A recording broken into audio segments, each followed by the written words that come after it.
Welcome, everybody, back to the lands of Ela, more specifically, the island of Palea, and even more specific than that, right around and inside the lovely and perhaps imposing and perhaps a bit corrupt city of Barvault. Our heroes, currently, in an attempt to do some reconnaissance ahead of their planned heist onto the Ivory Vault, have split into two groups. One group, a Miss Ruby, recently revealed to be Cathra Braunanvil, daughter of a clan leader in Copra. We learned that last session. It's not a spoiler anymore. Wearing Galet's Ring of Calypso on her finger, ferrying the captain into the vault itself with a little bit of aid from Suma's, I forget the name of the spell, but Nystel's magic something. Aura, is it? Yes, magic aura. I nailed that. And that's not in the handbook, guys.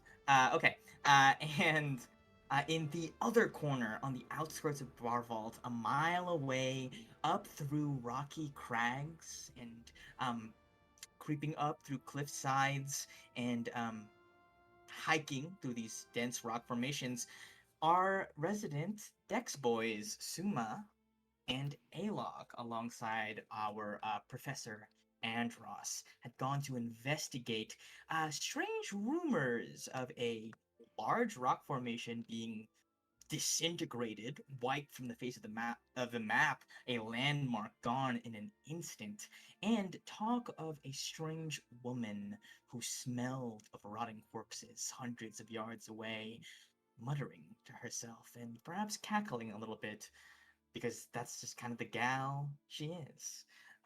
Upon doing so, Ruby had reunited with her mother and began to enter into the Ivory Vault proper on the second level. And over there, Alok and Suma spotted Madeline channeling some sort of power into a blade that she carried on her person. As she did, the blade swelled to the size of a broadsword, growing from a small dagger. With a few good rolls in trying to investigate this phenomenon, our heroes determined that this must be a shard from the Sword of Xandis, the weapon that was used to shatter the islands in time long since past. As they talked amongst themselves about what to do next, the rocks around them began to shatter. And as Alok changed to look back at the clearing where Madeline resided, he found her staring right at him with a smile on her face. The three of them began to run. Um, we are going to check back in, actually, uh, with Ruby and Gallet. Ruby, you are following your mother in towards kind of these nice, giant, gilded double doors into the vault. Um, and Gallet, you are being ferried in there inside of your ring. Um, I'm gonna ask real quick, how is Ruby feeling? Um, the encounter with your mom has kind of been put on pause as you are to deal with this official business. What's kind of Ruby's state of mind as she walks into the vault? She's just a little bit frazzled. It's kind of like when you go back to a certain place and you kind of like feel like you were exactly like you were at that time when you were there, except with a person Mm-hmm. instead. And so she's kind of like going back into like her former self a little bit, but trying to resist it at the same time, being like, okay, I have a mission to do, trying to like get some reconnaissance and like help the group out. Um, so she's like trying to keep it together, but we'll see how that all works out, especially if her mom tries to converse with her, like mid Excellent. recon. Of course, of course. And how about Gallet? You just learned some stuff about Ruby. Oh yeah, no, I'm just already. I'm like, wow, what? And I'm just sort of laying in my hammock, and I'm just chilling, but Eating paying popcorn. attention. Yeah, yeah, I'm relaxing because like when I have a moment. Okay. Um, Ruby, your mother has just told you one of the secrets of the Bronanville clan, that they, as a boon from Palea, when they first won the choosing, asked for the ability to choose for themselves. And in the time since, Copra has not participated in a single choosing, preferring to leave their destiny not up to whether they can impress a goddess, but whatever they could do on their own. Um, you see that your mother kind of walks gruffly towards the doors, which open for her. And as you peer inside, the ivory vault truly lives up to its name. You see that the vast majority of the interior of the vault is made out of like pure white marble, such that all of the lights from like the little lamps, and little arcane um, glowstones are just reflect 1,000 times over in this perfectly clean, perfectly reflective surfaces. It's dazzling when you first walk in there. But as you walk through, you walk up and you see that there are several of these kind of processing desks right in front of like dwarves in really nice suits sitting there, where you kind of stamp people's things, like check their papers, ask them, what they're here for, withdrawal, deposit, etc., etc. There is a small line, and beyond it, you see what must be the uh, the sensor that Draga had described from her intel. It is this massive structure. It actually takes up a small um, adjoining room by itself. So you're in this kind of large processing area, and you can see that it funnels into a small singular hallway. And inside of that is this giant thing. It's like made out of it's made out of brass, and it's like curving over this way, such that there is no way to like move from this room to the next room without passing through this thing.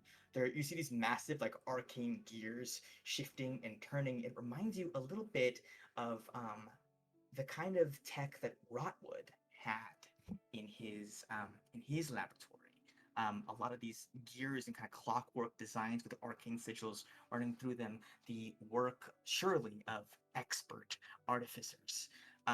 You watch as kind of a an operator takes a dwarven couple through the gate, and this thing flashes over them, and you see that like uh, uh, one of the men they had been using like an illusion spell to make it look like they still had hair like right on the top of their head, and it just vanishes out, and then the bald spot keeps reflecting across like the perfectly white ceiling and floors, and he's like, oh god damn it, and it keeps going, hastily replaces it with like an actual toupee, and you see them walk along as all magic is dispelled upon crossing. um, you see um, your mother directs you not towards one of the processing desks, but in fact towards a very suave young dwarf with their hands behind their back like this, kind of waiting in one corner, extremely styled and coiffed hair, very handsome, may I add. You see he looks over and he says, Tally Braun Anvil, is that you? And she goes, yeah, that's me, that's me. I'm here for the meeting. The young dwarf says, oh, yes, well, it's a pleasure to have you with us. The meeting will be starting shortly. You will be taken up to the third floor in order to be conducting that. A very rare honor. Very few individuals ever get to see it. And who is this beautiful young lady next to you? And he looks at you. I'm with her. I'm we're related. You're related. Mhm. Wait a minute. I read a poem about you, didn't I? Uh, I mean, I get that often. It's definitely not me. I think you're thinking of maybe my So, brother. Mhm. Your brother, yeah. Yeah. Long flowing locks of ruby red, I think is pretty specific there, little miss. He has Hey, that's nothing he to has, be. he has pretty long hair, so I don't. Well, all right. Wasn't sure if tide has swung that way, but hey, you never know. Alrighty. You see, looks at your mom and he says, I'm gonna have to check with my superiors to see if you're allowed to bring a guest. And you see, your mom just like glares at you for a moment, looks back at the guy, goes, "She's my daughter. She's a brawn anvil. She deserves to be in there." I understand that, but we can't just let any stranger off the street. You see your mom grabs him by like the shirt, pulls him in close and goes, "Don't you call my daughter a stranger, right?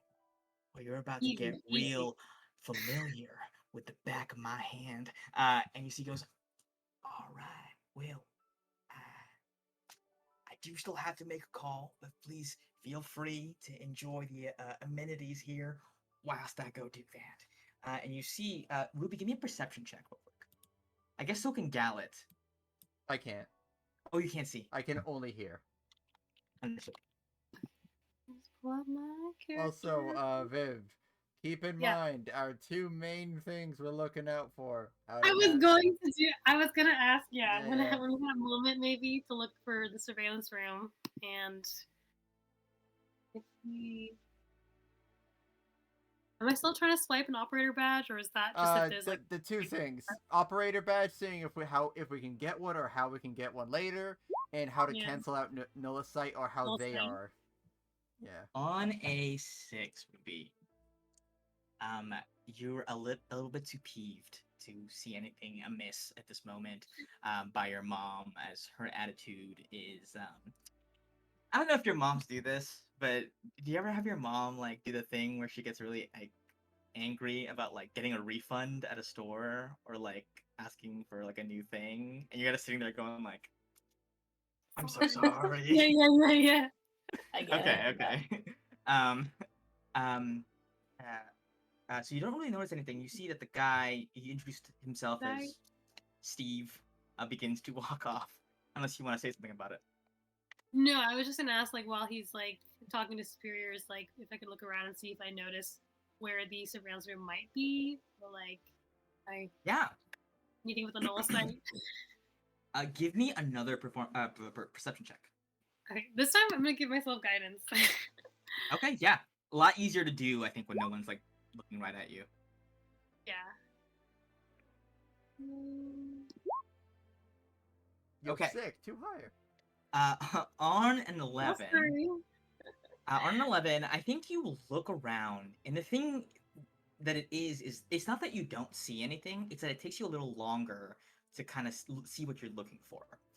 Because you're looking a lot at the room you're currently in, which is kind of this large, kind of grand entrance processing hall of like where you would go, like where the tellers are essentially before they take you to the back, and you don't see any other exits or entrances here except where you just came from and through the scanner.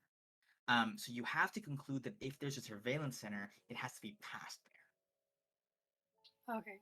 Like Or you don't maybe like there's see, a secret door, like one of those uh, doors that just pops or that's out. true. That's true. That could always be the case. But definitely on an 11, all you can conclude is that like it's definitely not like a super visibly accessible place. At least not right now.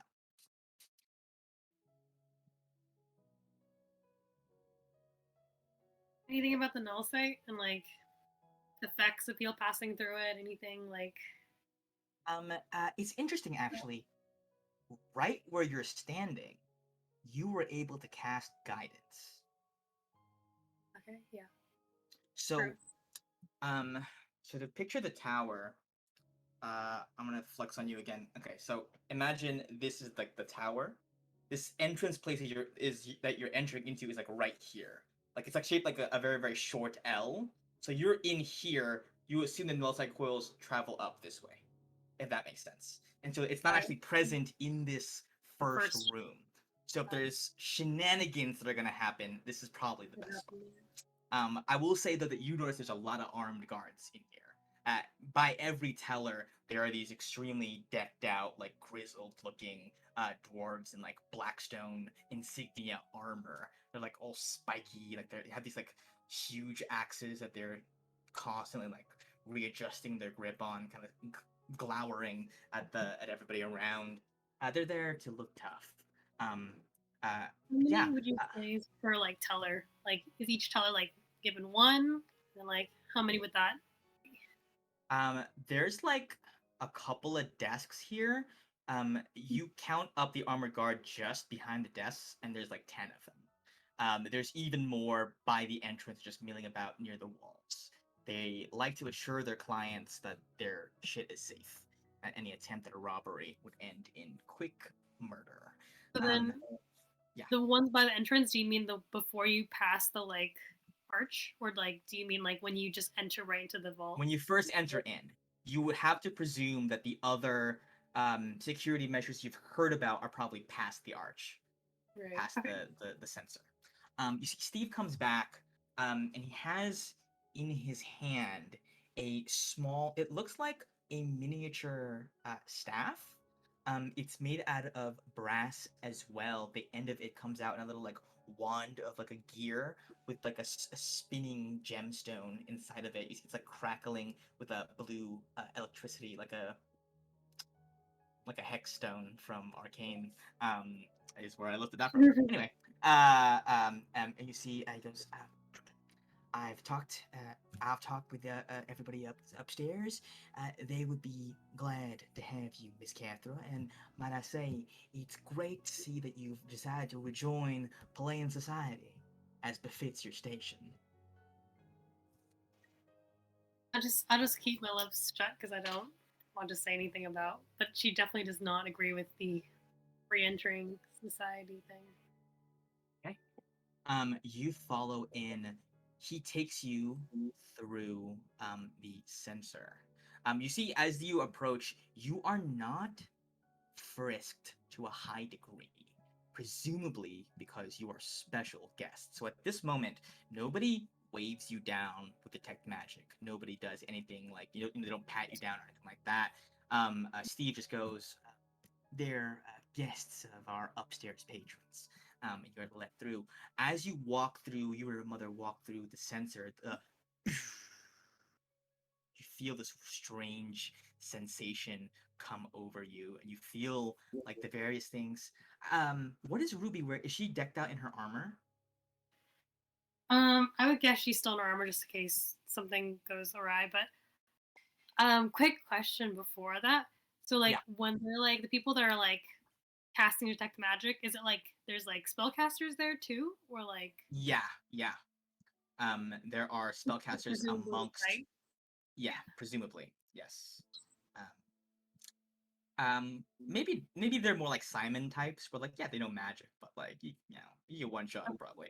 Um, um, the armored guards seem to be the bigger threats, but you have to assume there's more personnel deeper in. Yeah. As you pass through the sensor, and I will say this goes for you too, Gallet, the moment the aura of the null sight hits you, it's like it's like a strange, like you lose something. Like you lose a sensation that you didn't even know you had. Losing the ability to cast magic is deeply unsettling, and it feels wrong. Like something has shifted about the world in a way that's difficult to explain. A numbness, a coldness. You feel the light of Priscilla distant. And Galad, perhaps for the first time in a while, you don't hear the soft cackles of Calypso in the back of your head. Everything is dulled here. Um, but dulled in a way that almost brings clarity. Because it's just you and what your body can do. There is no magic here. Um, Does he as you still have his step, tentacles?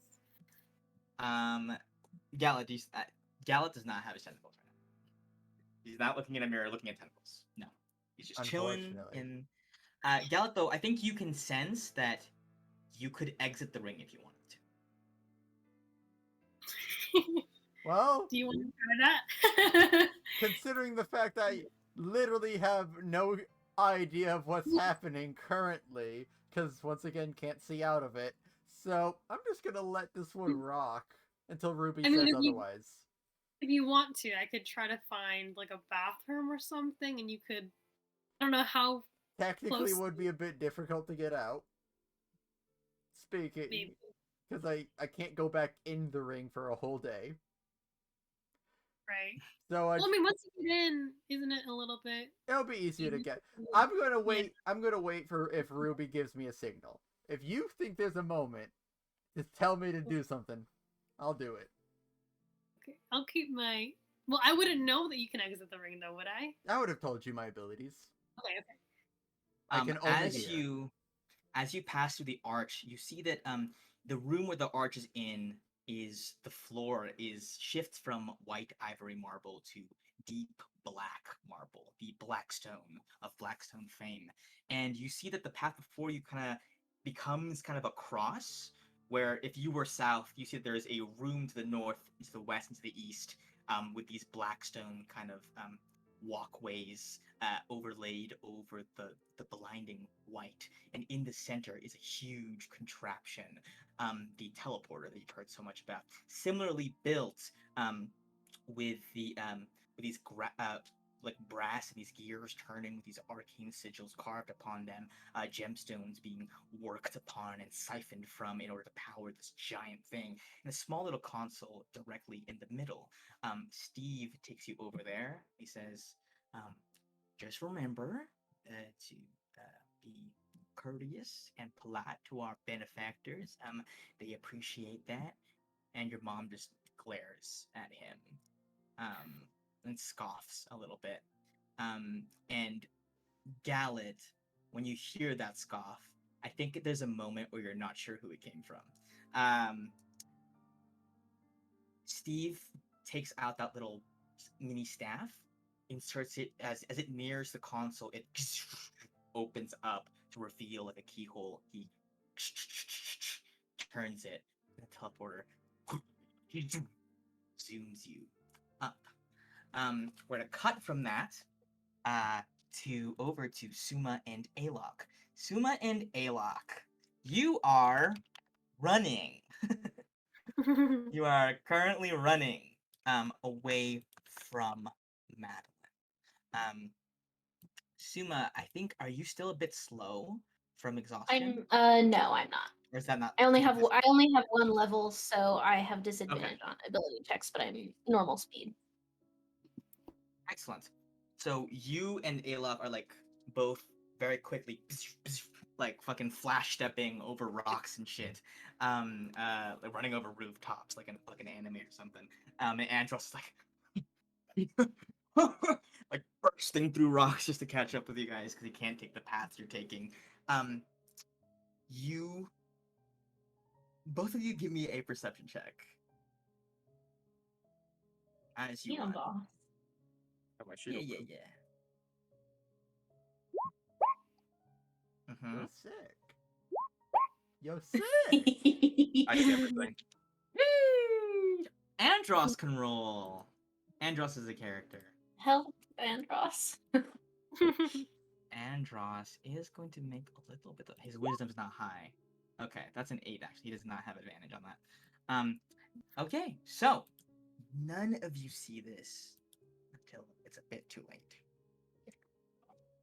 High up above you, you hear the flapping of wings. Too close. A shadow cast below you. As you kind of crest over another ridge, you see that Madeline has caught up. And you see that sprouted from her back are these twisted and deformed black wings like that of a raven, but disfigured somewhat, riddled with scar tissue, with feathers missing at places, holes in the wings that boggles the mind as to how she's able to get lift. But you presume it's magic bullshit. Um,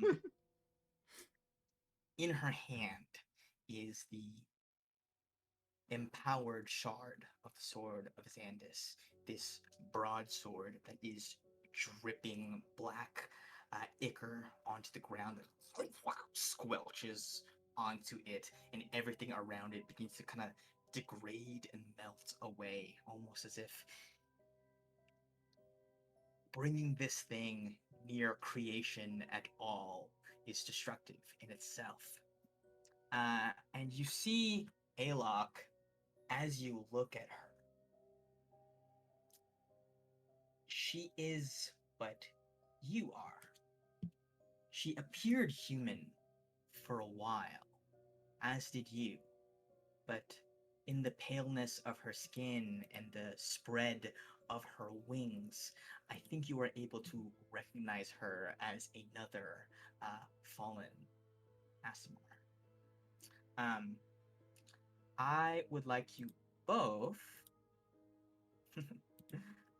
How does this work again? No, that's fine. You see, she just looks at you, Alok, and she says, I remember you. Do you remember me?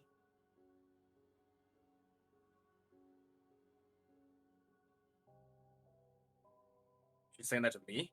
Yeah, to you specifically. Can I insight? Cause like, Certainly. just wait. She never met me, did she? She did in Gallon. No, but was that when we talked to like the? No, because that was Aramis. She was just on the Oh, road. right, we met her on the road. Fuck. On the road. Okay, never mind. I don't need insight. I just, yes, I met you. You remember? In Gallon. I called you all corpses waiting to die. Right. I didn't know who you were then. Isn't that funny? I didn't even know who you were. Oh, we didn't know who you were either. But You see Andros pipes up and he says, listen, we don't want any trouble. And she goes, shut the fuck up. Is that your friend? shit. No, maybe I do want insight on that one. The one who keeps talking. Can I insight that? Is it like can I like insight what response might do what? Sure. I don't want her to fucking just kill him. Hold on, because that would be not very cool. I don't think. On 18, it's definitely a threat. Do I get the idea of like if it's a friend, then he's dead? You get the I sense can't that tell. you get the sense that she's the kind of person where if she's annoyed at something, whether you get the sense that like your answer will change how she does what she does, but if she's going to hurt him, she's gonna hurt him. Okay. Then I'll just go with what Alec was saying. Yes, he's my friend. He's an abomination. He's not supposed to be. Look at him. Do you see him, Alok? Do you really see him? I don't know what you mean. Look at him. Neither here nor there. He belonged to my master, and he was stolen from him. That's never any fun. I could put him to rest, if you want. Aren't you concerned about your friend? He'll have to stay in this state forever. Never truly living, never truly dying. I think, from what I've seen, he doesn't mind it. Seems that he still gets to live in a way. She looks over at him. She says, okay. So you do remember Gallon then. That makes me happy. But do you remember the time before that? I don't remember there being a time before that, no. It must have been 7 years ago. I'll be specific. I remember. She brushes some of her blonde hair out of her face, and like her eyes are like caked over with like these kind of like black veins spreading out across her face, like mascara gone incredibly wrong or perhaps incredibly right. Um, she looks at you, and her armor is not on at the moment. She's just wearing these kind of bandages over her chest and kind of like the bottom part, almost like just kind of these rags on her bottom half, as if that's all she's been wearing on her arm this entire time. She says, I remember you. You were in the dark place, and I, when I found you, you weren't responding. You were just floating there forever and ever and ever, and I was so lonely. Then I got brought back, and I looked for you for a while. I looked for you because I thought maybe we were supposed to work together on this thing. It turns out we're not exactly the same. We're more like two sides of a coin. Which is why, and you see she like floats her wings outspread towards you. Which is why I'm not gonna hurt you. It's against the rules. I don't really like rules, but my master wouldn't be very happy with me if I broke them now. And you see her eyes flicker over to Suma. Hmm? There's nothing in the rules that says I can't hurt your friends, though. Well, I do think in a way it would hurt me, as they've most definitely kept me alive up to this point. Well, you I can wouldn't keep do them well. alive, can't you? Well, it kind of goes both ways. I wouldn't be here without them, especially Suma and Andros. They both done quite a lot. I had to throw that in there. I forgot about him. This guy? You see Andros is like sitting there in the same position. He's been kind of frozen for a while. I think I he feel gave us like info at Andros some and I point. are just like doing the thing where you like stay still so the T Rex doesn't see you. Every time Yeah. she looks at me, they start moving backwards a little bit. I'll distract her. You guys run. Um, We're fucked. she says, Oh, "Don't worry. I'm not gonna do anything crazy. of course. I get lonely sometimes. It's nice to talk. Right?" And you see she looks at Sumo, right? In that way where a crazy person will drag somebody into a conversation they had nothing to do with. He doesn't say anything, I think, just raises an eyebrow. She says, "You came to find me, which I respect. It's very brave. But I would not suggest getting in my way. I have big plans. And you see this?" She lifts up the broadsword, and it is dripping with this energy of death. She says, "This is 2 cities worth of dead people. My master is very pleased with me. I pity you sometimes. Your master doesn't get to talk to you.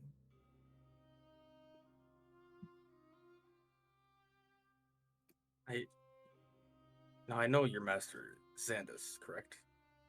You see, she beams with delight. Okay. Yes, that's him. Who was your master before? Before. There was nothing before him. I was an ant before him. He showed me how to hunt." You see, she says, "I respect the gusto." Kind of claps you on the shoulder a little bit. She He like says, freezes up like. "But please, stay out of my way. I'd appreciate it." Well, It's we gonna didn't be come here to enough. stop you. So Oh, goody.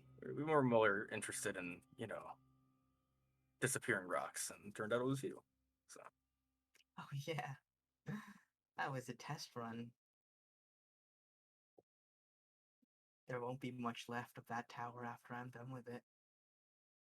And you imagine see, so. she says, but I do require some privacy, and I'd rather you not tell anybody about this. So I'm just gonna tie you up for a little bit. And you see the black spots of ichor on the ground start convulsing, and she takes a hand that she lifts up to the sky, and like she makes like a dragging motion, and you watch as dwarven corpses get pulled bodily like rag dolls out through the void, and the flesh of their bodies rips apart at the seams, their bones cracking and snapping, and you watch as like several corpses get kind of fused together in this unholy amalgamation of human life, as like these large kind of like constructed basically automatons of flesh and bones stitched together with this necromantic magic kind of come up from these pools. In a second, you see Madeline motions as if she's about to fly away to get a head start on continuing to charge up this fuck you sword. Um, what is there any other things that you guys would like to do? Like kind of any last minute comebacks, any dialogue you want to exchange before she flies away? Because I don't For want you, another. meanie head. Okay, excellent. Yeah, exactly. I have a question. So when I asked like who her master was before, she said she had no master. Now, I don't know if how the lore works in general or specifically in the your world, but can you become a fallen Asmar from just a straight up human? Like, can you be a human that turn into an Asmar? Um, go ahead and give me I guess a history check maybe.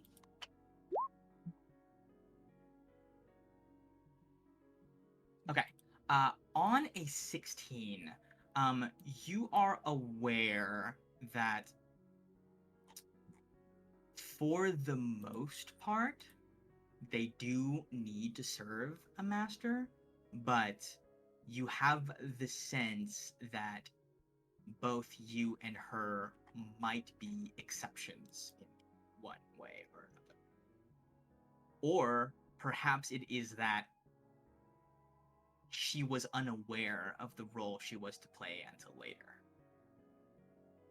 and thus failed to serve by not knowing. Okay, gotcha.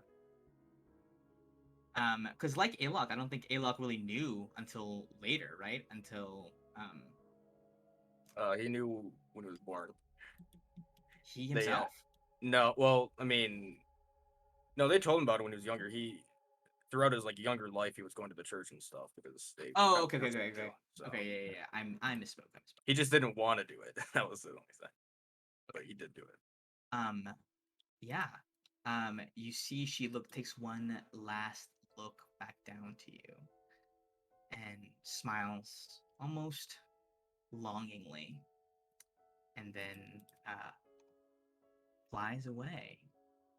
I'm going to take just you guys to a different map in a second.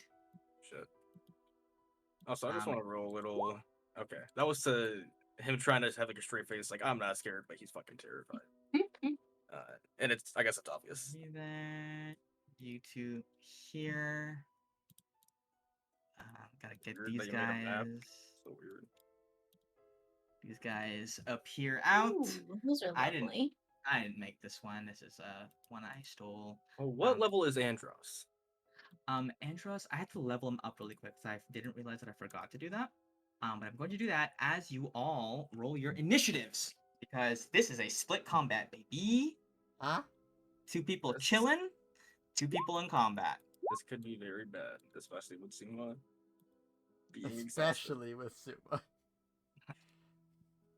Hey, you have disadvantage on that, my friend. What? Is it an ability check? Yeah. I mean, it's not gonna get much worse, but sure. Natural one. Let's see. Yeah, you can roll a 2 or a 1. Could have. No sense of humor. Let me just. Oh, God. I think we tried changing it at the same time. Oh no, I typed it. Hey Ruby, how you doing? I'm doing great. Just a little bored. I Yeah. know. Dumb idea was it to come here. I was hoping we'd have a bit more fun with it, but you know, at least hey, we're doing the dangerous mission, you know. Yeah, they're just off, probably at a bar or something. I think they're like investigating like the people with the robes. I think that's what Oh, we come were. on. You know what Oh, that's code for. Andros, Someone's gonna go pick no. somebody up. Sheena, Kayla's gonna get some milk. Yes. did she summon these golems, or did they just come up after we were tied up? It seemed like she summoned them. Are they currently aggressive towards us, or they're just guarding us? They look like they're about to start jumping you. The hell? She just said she wasn't gonna hurt us. She's not. They are. That's true. I think carrying over what insight you had on her, you get the sense that she doesn't think that this is gonna kill you, just gonna slow you down. Yeah, I figured, but still, I mean, what if I just let it happen? Xander's bad. Alrighty. Got initiatives rolled. We're gonna quickly switch over to some metal music as we do a few rounds of combat and switch back to our friends over at the vault. This is a thing that I decided to do, and I don't know if I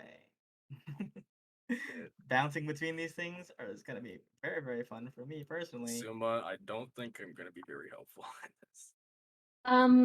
The problem is that they go before I can start my blade song, which is where I get all of my AC from. Oh, I'm So cursed. Oh, Okay. good luck out there. I'm not very good at melee or tanking or anything really. You might have to use your amulet on me. Alok, you are moving first, my friend. Yeah, I am. God, I really feel like none of my like special fancy stuff is gonna work against these guys, and I don't have many of them, so it's not good. I'll try it though. Oh, but it's like 10 feet. Whatever, I'll still do it. Okay, I'm gonna go up to the. I don't want to get them flanking. Oh no. Woo-hoo-hoo. Ah, yeah. We don't get to see this? Like, Nope. You have no idea what's happening. Suma, Aw, what do you think? This this is Suma? gonna look great in the VOD. Ugh. Okay, here's a setup Oh, question. that's what you mean. Yeah, I'll drag Is- you guys over. Is which way, like, sort of on a compass rose direction Is out? Barvault is out. Yes. South. Okay. Good to know. So you're trying to go down this ridge directly below you, either by jumping or Are we tied up? I thought we were tied up. no, tied up figuratively. Okay, that's why more. Okay, that makes more sense. Yeah. Yes. Okay, so I look at Suma. I guess I get to say it. Could you do your disappear thing that you did before, where you left us to die? Can you do that? I can. How fast can you run? Very fast. Yeah, these guys look very, well, slow. I just I nod to you. Do it. I don't think we want to get caught up with these. Whoop, whoop, meep, meep. I'm gonna go down the best I can. Oh, So you're- is there a safest that's a way jump. down? That's Yeah, a jump. so for where's sure. like the safest way? I see like the stairs here, but There's stairs there. This is a drop of roughly. I mean, it's not to scale, so I'm gonna say that's like, I don't remember where it was. we'll call it 15 feet. 15-foot fall. Okay. Kind of willing to take that. See if I have anything funny. Middle of the day, out in the open, can't really do much hiding.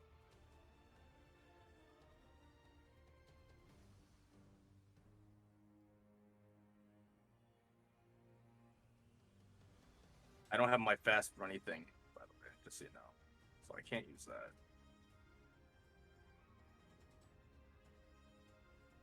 Okay, yeah, there's not much I can do except for just go down. 15 feet, I'll take that. So I will try to like glide down it the best I can. Probably, yeah, I don't know what check that would be to try to. Give me down an the- acrobatics check. How far was that? That was 45. Okay, not amazing at this. On a 12, I'm gonna say you're still gonna take damage. Okay, that's fine. As long as I don't fall over, right? Like I'm still on my feet when I get to the bottom. It's 12 quick enough for that. Ooh. That's fine. Ooh. I'll take damage. I don't really care. Ooh. 9 damage to Alok. Oh, shit. I rolled a D3 for the 5 feet. I'm gonna say Okay. on a 12 acrobatics. I'm gonna say on a 12 you probably land prone Really? Okay. after falling. Well, that's unfortunate because exactly half my movement to stand up then. So You can dash. it uses half your movement from like your whole movement. Oh, true. Double dash. Well, that would be 90, and I just moved 45, so that's why it's half. Ah. Yep, that's fine. I can run further. Okay. I guess that's it. Understood. All right, these guys are gonna go. You see that they begin shambling, collapsing down upon your friends. That actually, this guy can't reach Suma unless this thing has reach. Let me just double check if he has reach or not. No, he doesn't. So actually, he is going to dash to get just into melee with Suma. Okay. Next guy. He's gonna come right here. Yummy. Gonna take one to Suma and one to Andros. First to Suma, 17. Unless you shield. I will shield. Thank you. Shield. Then to Andros at 26. 17 bludgeoning damage to Andros off rip. But he's a tanky boy, despite being several levels lower than Suma. Has the same amount of health. Okay, Suma, your move. Oh shit, that was so fast. Okay. Ooh, we love to see it. Okay. I'm gonna take the opportunity attack from the one just below me to slide over to Andros. Okay, got it. Misses. Misses indeed. And I'm going to touch Andros's arm and just say, hold on, come with me. And cast Dimension Door. Okay. For the two of us. Just bamf out as fast as you can in one direction. Yep, basically the way that Alok is going, but 500 feet forward. Okay. Understood. So, as you do, both you and Andros make it out safely. So we're gonna exit out combat here. But you Alok, as you were the last person there, Suma poofs out much further down than you. You are the only person who sees this. You watch as, devoid of any targets to glom onto at the moment, the three golems walk towards each other, and as they do, fuse into a much larger creature that begins This to was an unforeseen circumstance. That's fine. boom. So as you kind of are running, so you guys definitely get away from this combat, right? You choose not to fight it, but as you leave, you watch as this thing kind of starts wandering just in a random direction towards people. It doesn't go towards Barvel, it goes towards the port. As you leave. So you know. Only Alok sees that, right? Yeah, I will say Alok sees that because you're hundreds of feet away at this point. Yeah. I wasn't immediate- sure with the terrain and stuff, but okay, Yeah, that makes definitely. sense. There's like some kind of like elevation, like corners and stuff like that with the ridges. Okay. At some point, like once I get enough distance, I'll sending stone to Gallet, and I'll just say, there's a giant fleshy creature thing going to the port right now. Uh, I don't know if there's anything you can do about that, but oh god, it's horrible. Wait, what? Huh? Wait, Alex, what are you- you doing? So I don't know if he Gallet, actually gets the message. Oh, you yeah, actually you're do right. not receive that Okay, message I didn't think so, but Alec wouldn't know that, so he was as still the gonna send it. nullicite Dang it. nullifies Yeah.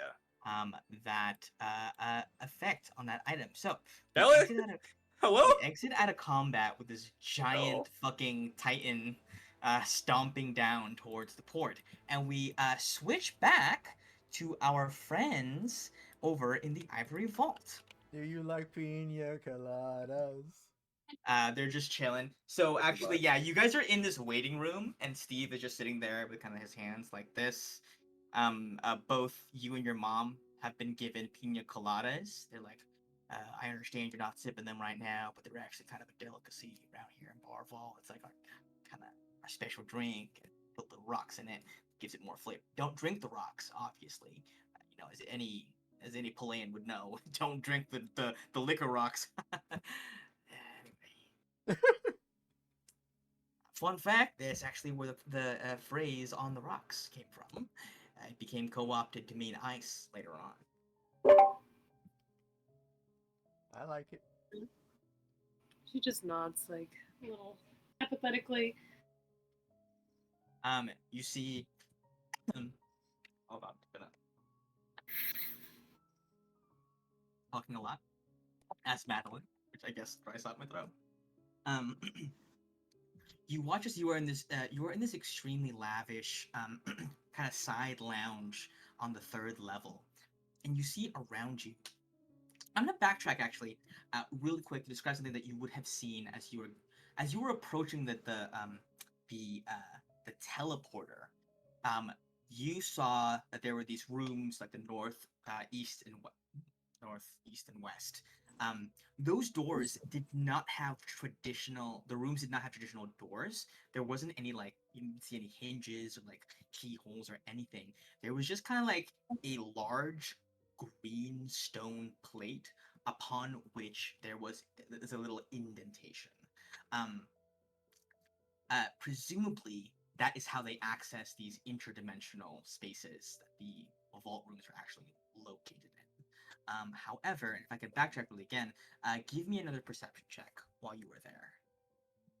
Okay, wait. So to clarify, so before we get to the portal, I see doors on like all like Yeah, three so as sides you were and walking then- towards, so like the teleporter was in the middle of the room, and so there's kind Right. of doors in the cardinal directions, and the Right. south was where you came from, essentially. Okay, but the other ones lead to presumably like private vaults. Yes.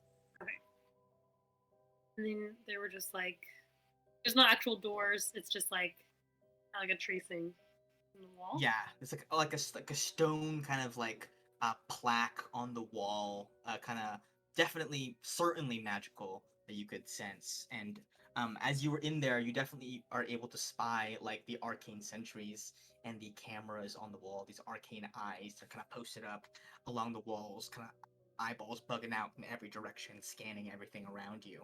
Um, uh, Maybe I'll ask Steven, was it? yeah, Steve, what's up? Stevie. Those doors are very interesting.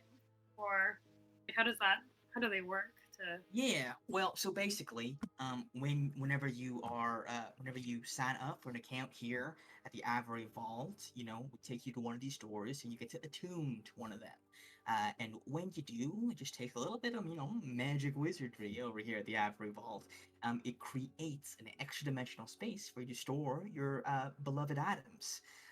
So it would be absolutely impossible for anybody other than the person attuned to that door to be able to open it.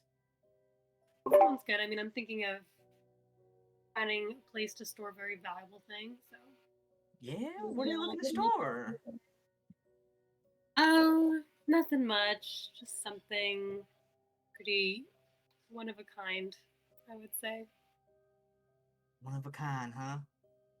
Maybe I'll flash the ring. I don't think he'll know like anything about it, so You flash the ring. What hand is it on?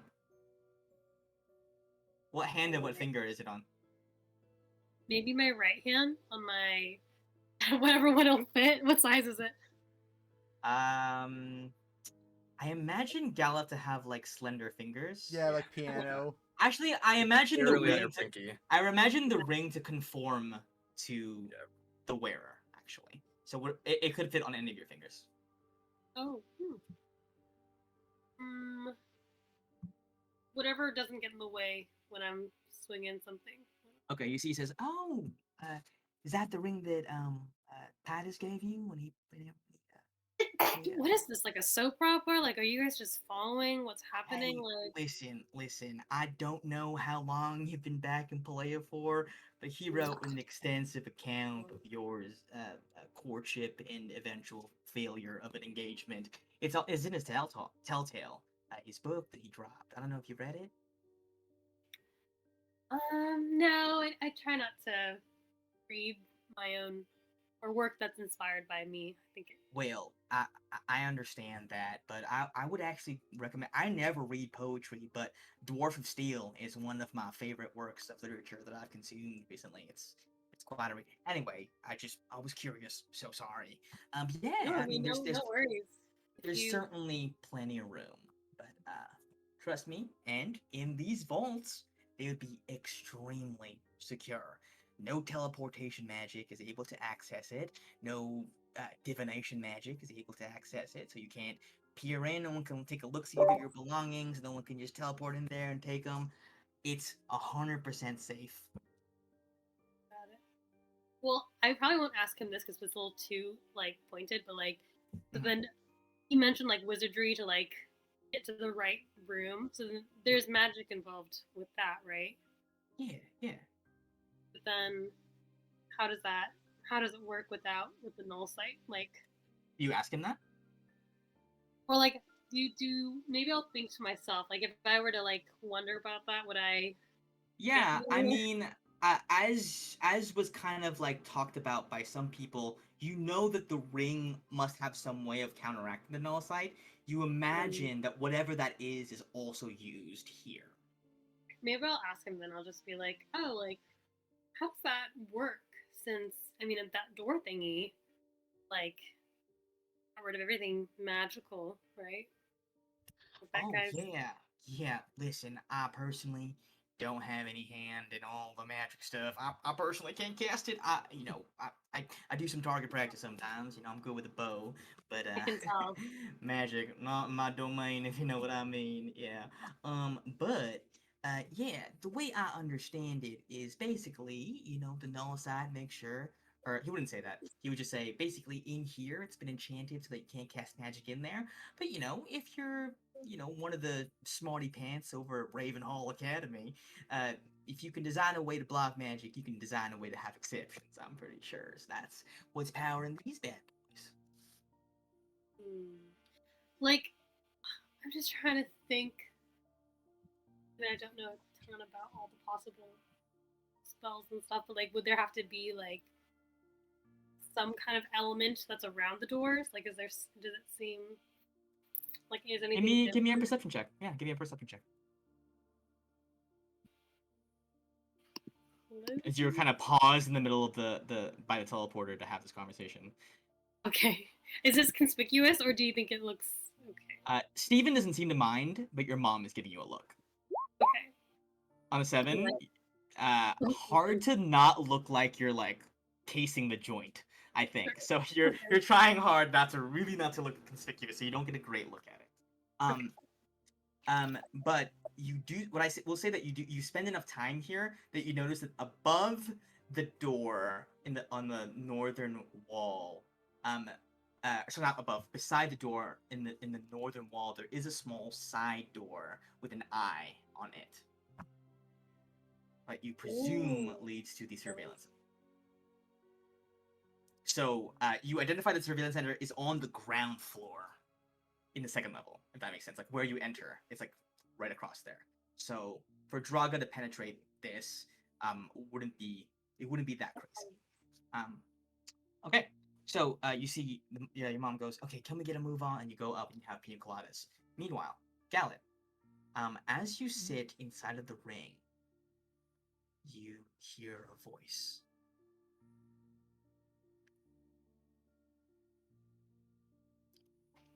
I imagine it looks different than when I was here.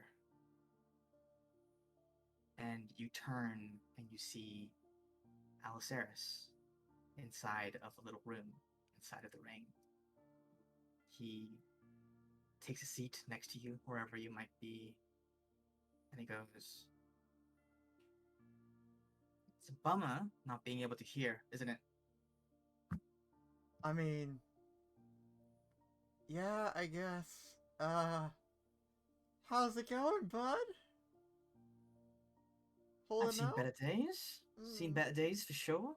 Hey, me too, buddy. But we're together again, which is Yeah. not nothing. Yeah, I'm happy that you're here. Actually, that's. Am I still in the null site? You are still there, but he's a spirit. Yeah, no, but I don't It- hear. I don't hear her. So. Huh. That's.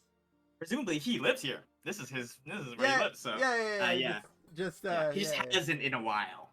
I. You Yeah, it's good to see you, man. I thought I wasn't allowed to see you for a while, but I guess in Nullisight she might not have too much of a hand in things. Oh no, it's. I wish I could say that it was that. Oh no. She gave me a longer leash, if you will. Ah. Seems whatever you did, I'm not sure what it was, you Ah. pleased her. Hmm. Alice, Yeah.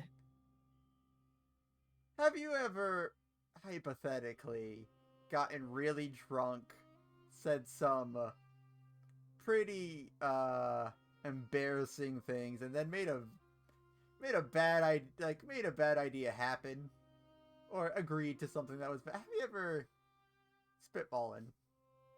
Well, I've had some drunken mistakes, if that's what you're asking. Yeah. I remember once, the first few days on the ship, I didn't remember anything, and I was very frustrated, and Greenhide was getting on my nerves. You know, he always wanted you to be better, but sometimes his way of asking you to be better would be frustrating. I was drunk, and he was telling me, "Boy, don't drink so much," or that kind of thing, and I drunkenly yelled at him that he wasn't my father, which seemed like it was more a me thing than a him thing, to be perfectly honest with you. Yeah. Um, Yeah. yeah, he never did it in front of the other crewmates, but he'd call me daddy's boy sometimes to make fun of me. But it built character, so. Okay. I think we're I'm sort of getting on the different sense levels. that, yeah, Of... he goes, I'm getting the sense that we're not exactly talking about the same thing here. No. Like, I don't get me wrong. I am totally on the same wavelength of thinking someone is your like a weird parental thing with someone, but no, that's another thing. I may have agreed to have just like a small agreement to have a little bit more power. Just I don't know what the agreement details were, but it was basically if I held out my hand, she would give me more power. Did she mention what it was in exchange for? I don't think so. I was pretty drunk at the point, but I was very hurt. My feelings were very hurt. I was not in the I'm going to be honest. I think it's fair to say she took advantage of the situation. I get the sense that that's what she does. Yeah, general. you know, honestly, really good timing on her part. I can't really I have to sort of respect the hustle in some way, but no, it's well, I try to show him. I don't think I can though. Nullicite. You can't show him, no, yeah. Okay, nah. Basically, I can sort of do some tentacle, like ghost tentacle stuff, and Oh, I feel pretty freaky. good. Like, I don't know. Like, so far, everything's been going pretty well. You ever like, maybe it could have just been a boon? I don't think she's the type to give those, but... I don't think so either, No. but... Look, I understand that part of why you're doing all of this is for me. Get it. If she ever pushes you down the road where if you kept walking it you would lose yourself, I beg of you, give me up.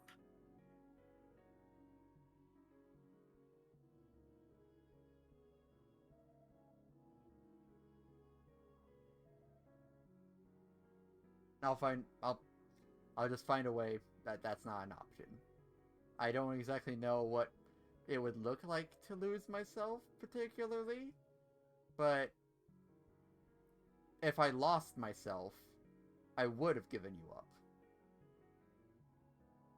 So, sort of catch-22, I think. See, he laughs a little bit to himself, shaking his head. He says, my. What a brave captain you've grown up to be. I'm trying out here. Oh, hey! Oh no, do you remember anything from when you were in the vault? The Black Stone Vault? Personally, no, and to my understanding, things have changed since last I was here. I know. It just was sort of hitting our head against a wall here. This trying to find a good way in, but sort of seems like we're lacking a lot here. What do you Alright, you were you know, you're part of the ship. What do you do if you need the crew to do something dangerous to help like, what do you do when you think the plan you're moving forward with isn't good? As in, it's a chance people will die. Do you say, screw it, throw it to the wind and we'll see what happens? Or it feels wrong to sort of ask the people, like my crew, to just go with it. Well, I would say what Greenhide probably would have said, in that that's what a crew is for. But a captain's for taking care of the crew. Right? And the crew is for helping the captain accomplish what they can all do together. If they didn't wish to follow you into the fray, they could always say no. They could always leave the ship. That's always an option. In this specific case, I'm not 100% sure that's an option. But They don't have to go if they don't want to. yeah, they don't. Fear of death is a powerful thing, and it takes a strong amount of loyalty to be able to overcome it for another.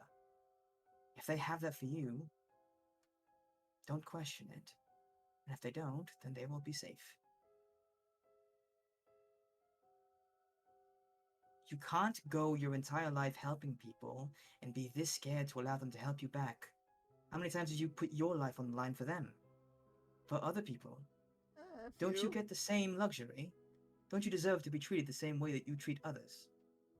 A-Lock, for sure, I remember, saves me often, and Ruby.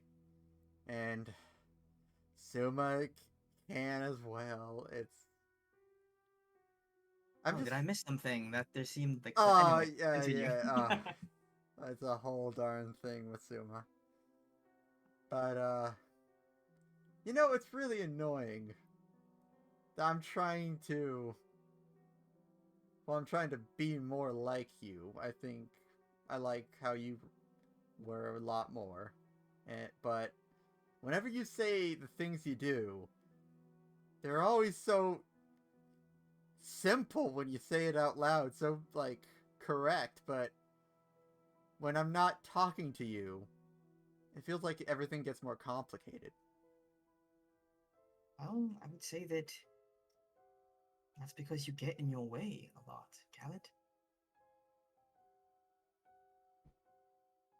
If I were you, what I would do, with all the power that you have and that you've gained, I would take that risky thing and I would just take my crew with me and still make sure they don't get hurt. See, it's so simple when you say, like, to just take them with me and make sure they don't get hurt. There's a freaking.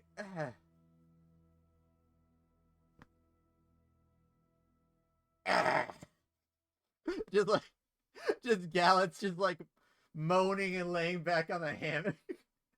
Alice kind of rubs your back a little bit and goes, there, I understand. It's very complicated. Meanwhile, Ruby, you hear,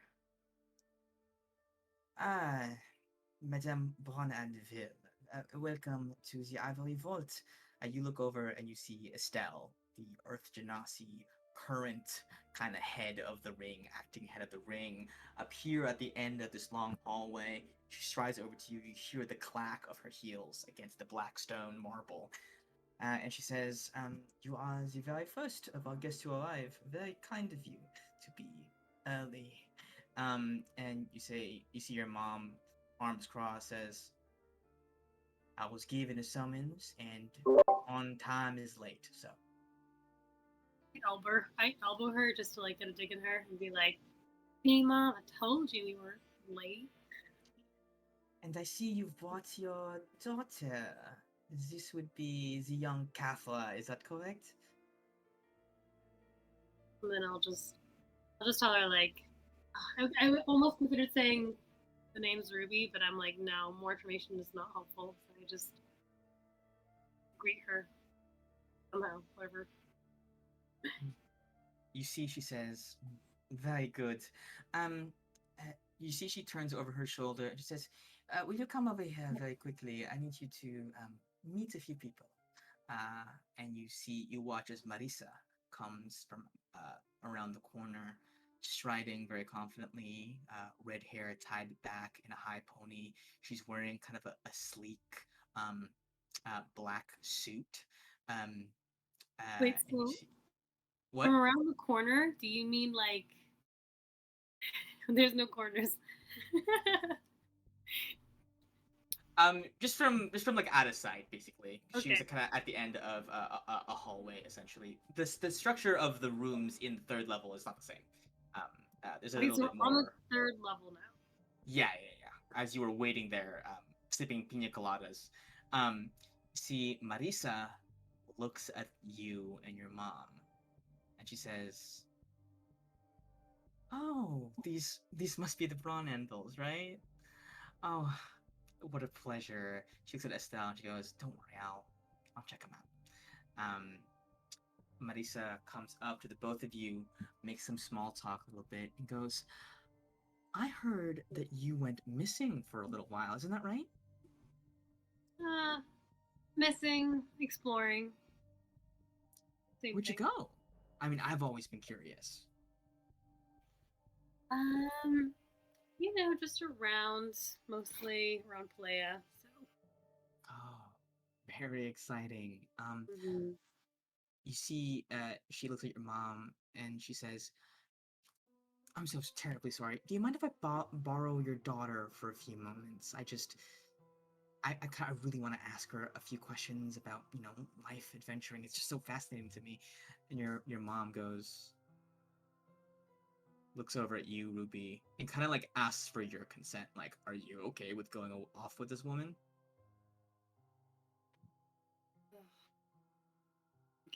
I guess. Yeah, I mean, knowing Ruby, she'll probably be like, yeah, whatever.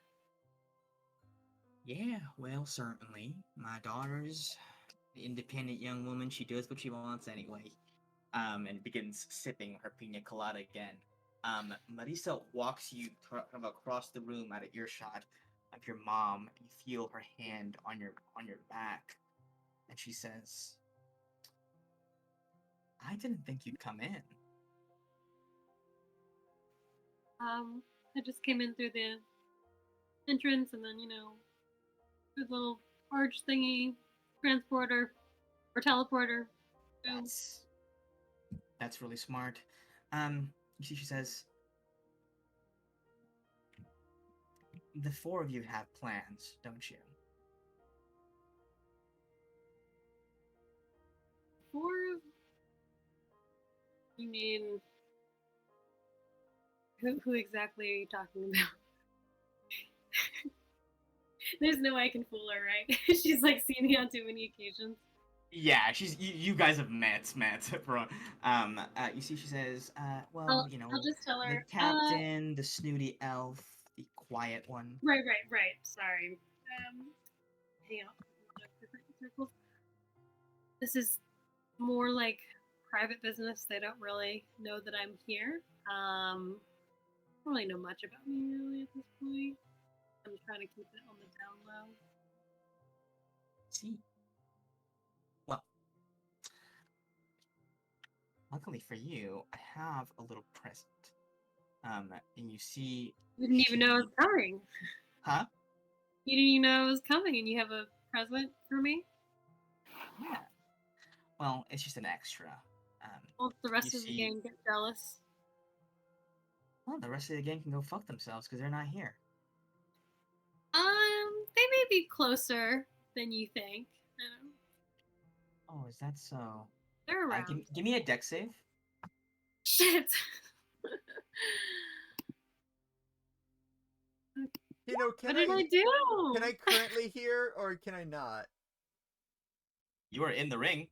Oh yeah, okay. I just when Alice said he can't hear, I was wondering like, oh, is it because Noah's sight? But no, okay. Oh, did he say that? Yeah, he said he can't hear. Oh, I don't think I meant to say that. Oh, Or okay. I probably meant that as like when he was taken by Calypso for a while. Ah, okay. Like he wasn't like observing during that time. Gotcha. You see that Marisa grabs for your hand, and you snatch it away in time for her to not kind of grab hold of it. And you see she says, "Ooh, quick on the draw. Good. You're gonna need that. Where is the last dwarf right now?" What? What? Where's the last dwarf? Yeah, um, Titus, the annoying one. Is he safe? He's good. Yeah. You sure about that? Do you have any reason to think that he wouldn't be right now? Well, some shit is about to go down right here tomorrow. Okay? And for things to still relatively be okay when that shit goes down, he needs to stay safe. Does that make sense? It's the whole reason I kidnapped him. Right. Right. It'd be pretty bad, huh? If everyone. Yeah. I don't know how much you know, but a very scary lady is about to come busting through the front door in I don't know how long. I don't know when she's gonna do it, but she's gonna do it. I'm gonna be there, waiting for her. But if I fail, if all of the ring fails to stop her, and Titus isn't hidden away somewhere safe, it's bad news for all of you. Yeah. And I'd hate to see that. You can I live handle Madeline, and I can handle babysitting an annoying dwarf. But do you have plans for if she happens to somehow overcome the null sight? I mean, you guys obviously have a way past it. So if she can cast spells, you guys are kind of, for lack of a better word, fucked.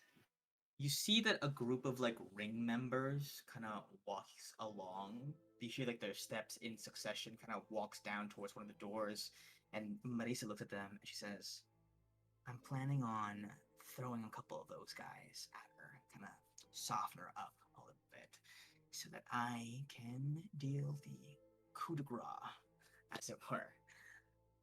It won't be too hard, I think.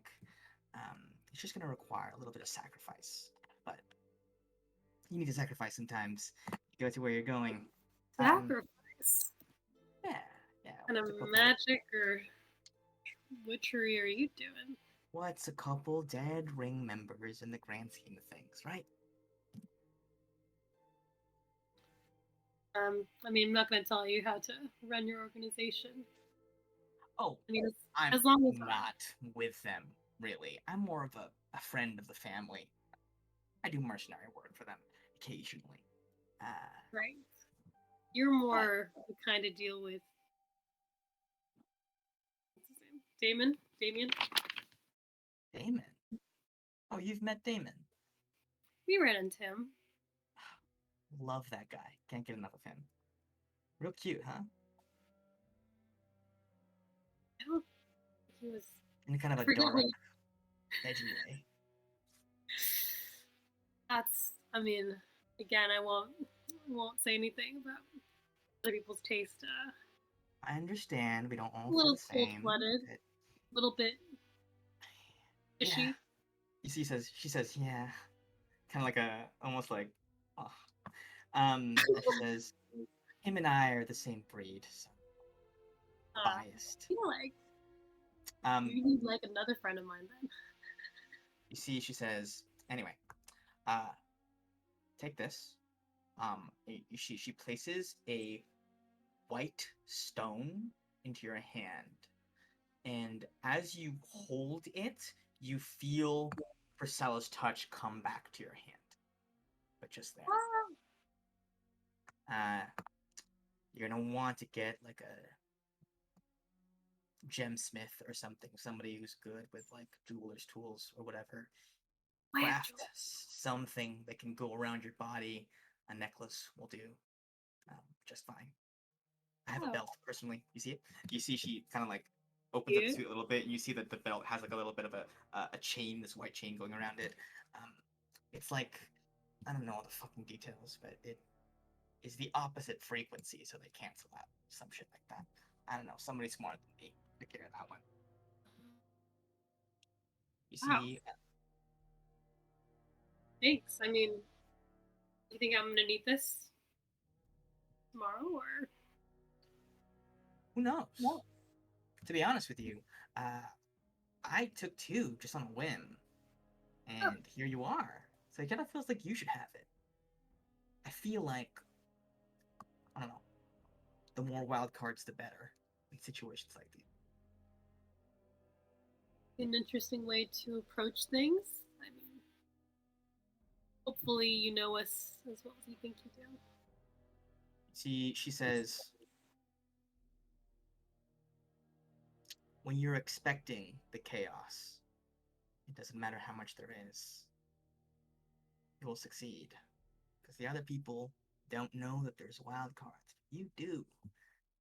You know what they can do. You see, she turns and she says, she reaches out a hand towards you. She says, very loudly, like as if she's like kind of like getting your hand, like the way that people like kind of reach out for your hand when you first meet you. And she goes, "Well, well, it was my greatest pleasure to finally meet you, Miss Cathra. Your stories were absolutely invigorating." I'm a natural born storyteller. I'm sure anyone back home would tell you that. Do you take her hand, Um, or do you leave her hanging? no, I would take her hand.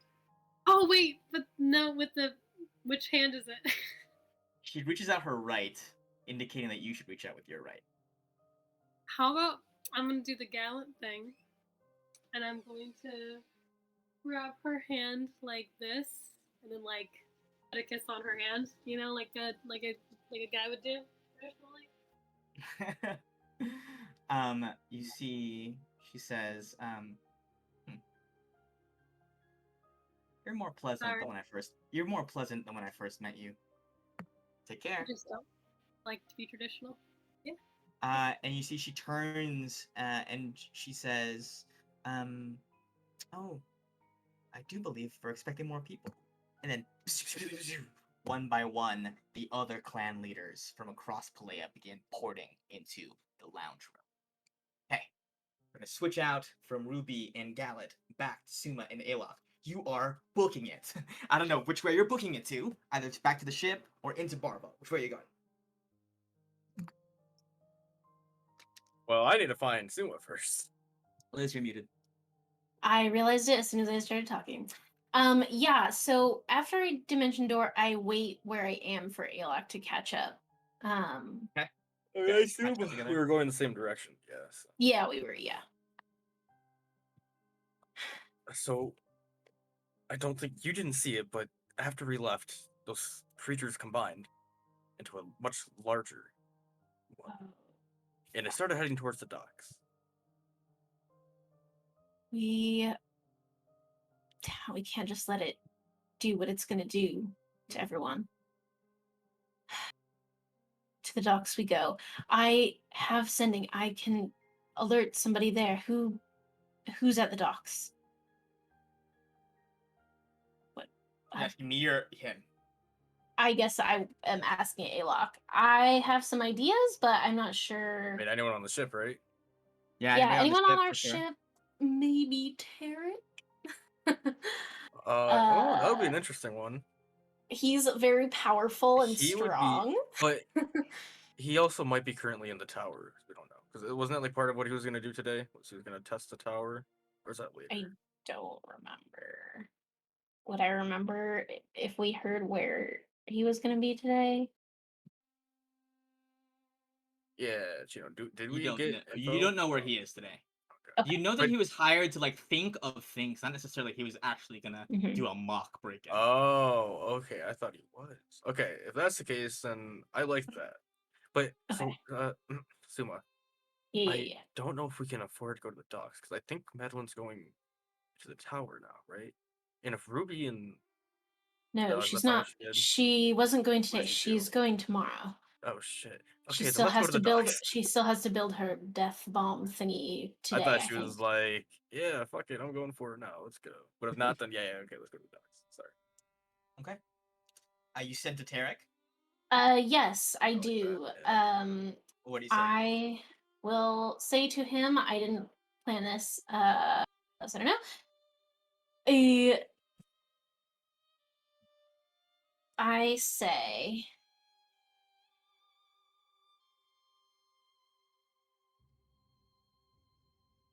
if you're at the docks, there's some rather exciting target practice coming into town. It would be best if you were there to witness it. You don't say, lad. Target practice. Well, shiver my fucking timbers. I'm always down for a little bit of target practice. You better not be lying, though, boy, or I'll gut you like a fish. And that's what Tarek says. Not worried. Um, uh, yes, you eventually regroup back at the Reaper. This thing certainly moves slower than the both of you, plus Andros, sprinting at kind of your top speed back towards the dock. So you do have ample time before it arrives. Are there any other preparations that you want to make? People you want to get on board? Yeah, we should. I mean, we should probably get any help we can. If someone, I don't want to take everyone off the ship because Titus is there, so probably some people should stay back. But if we want to grab anyone else from the ship, we could do that. What do you think? We're gonna need a couple people. I think maybe Suzanne. Hmm. She's Yeah. pretty strong. Yeah, I'll go to Susanna and see if she Okay. wants to You look come out of breath. fight a big death monster. You want me to do what? Well, you know, there will be so much time to explain on the way, but let's just say there's a very big creature that is very bad and it's coming this way. Well, shit. All right, I'm in. You know, I've gotten a little bit better with this thing. She kind of like holds up her rapier. I've gotten a lot better with this thing since the last time we guys fought together. So, I'm yeah, count me excited to see. in. Beautiful. Simon, I turned to Simon, who presumably has been lurking he's in like, the corner. You see, he's geared up. He has his spell book out. He's like doing this. He's like, I'm ready. I have a very important task for you. Okay. While Am, am I Suzanne am I and am I Andros, blasting it in the eye? not Am I yet. running under its legs? What's going on? Not yet. I need you for tomorrow. While Suzanne and Andros are out fighting this thing, I need you to make sure that Titus is safe. And if, for any reason, a threat comes on the ship, you need to contact me as soon as possible. Okay. Yeah, that's also a really good job to have. Don't worry. And Make you sure you take see point tomorrow. Titus kind of wanders in, eating like a whole potato out of a Did bag. you cook that first, Titus? No, no. We used to eat them raw back down in the mines because it would. Oh my God. Obviously I was highborn, so they never actually made me mind too much. Also, I have very delicate fingers, but I went down there a couple times to offer moral support, and apparently, well, they were throwing a lot of these at me, so I figured they were worried about my health, so I started eating them, to kind of honor them. Anyway, and you see Simon steps up to him, looks him in the eye, like grabs his face with both hands and goes, "My name is Simon Inkwell. So long as I am standing, no harm will fall to a single hair on your body. I am a warrior of the Reaper, tried and tested. I survived an encounter with a sea monster. And also, I can cast a spell or two." And Titus just goes, "What's great?" Okay. And my task for you, Titus, don't worry, you're not an exception. I have a task for you as well, very important. You go down to Okay. the Are we mess hall. thinking more of a ballad, or are we thinking more of like an epic? I think this is what they call a hootenanny. A Um, hootenanny. I specialize in hootenannies. Go down to the mess hall with that potato or half a potato now. Right, Give okay. it to Dell and tell her to turn it into a French fry. French fry. Have you heard of it? Yeah, I mean it's a mythical dish only heard of in legend. You really think she has the capability of doing that? I don't doubt any of Dell's capabilities. I just like pat him on the back.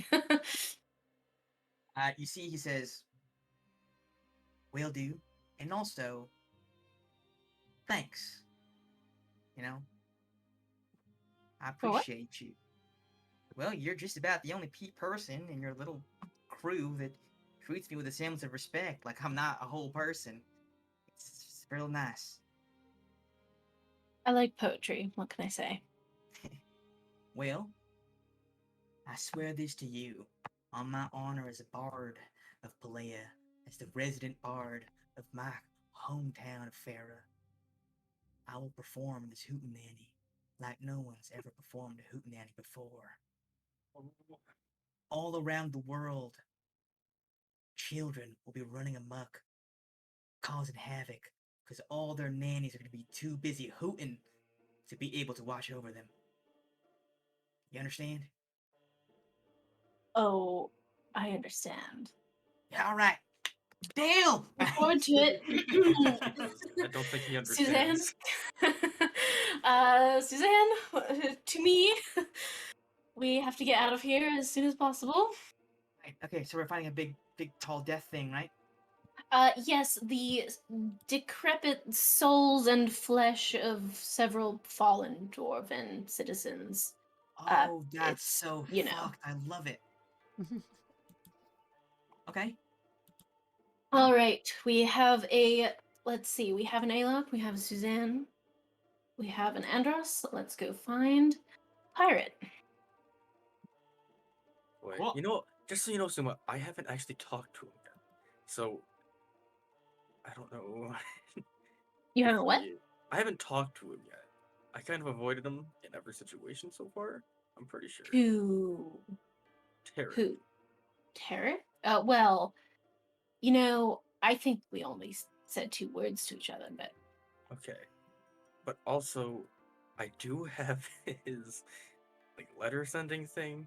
I have it hidden, so like he's not just gonna see it. right. But I am a Are you sure little. you don't want to leave that on the ship, or do you feel like you need to take it right now? I feel like I don't. Do you think he'll notice that I have it?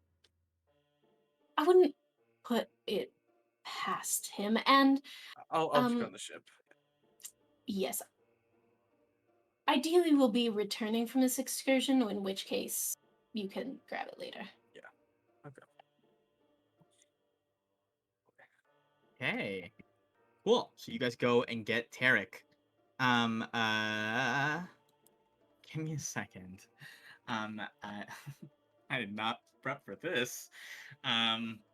So I'm just grabbing a map really quick for this combat that is now happening.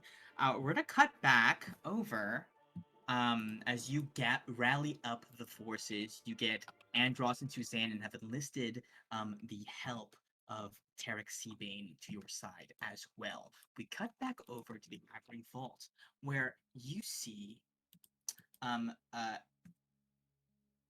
Estelle walks all of the clan leaders down this long hallway, at the sides of which are several doors.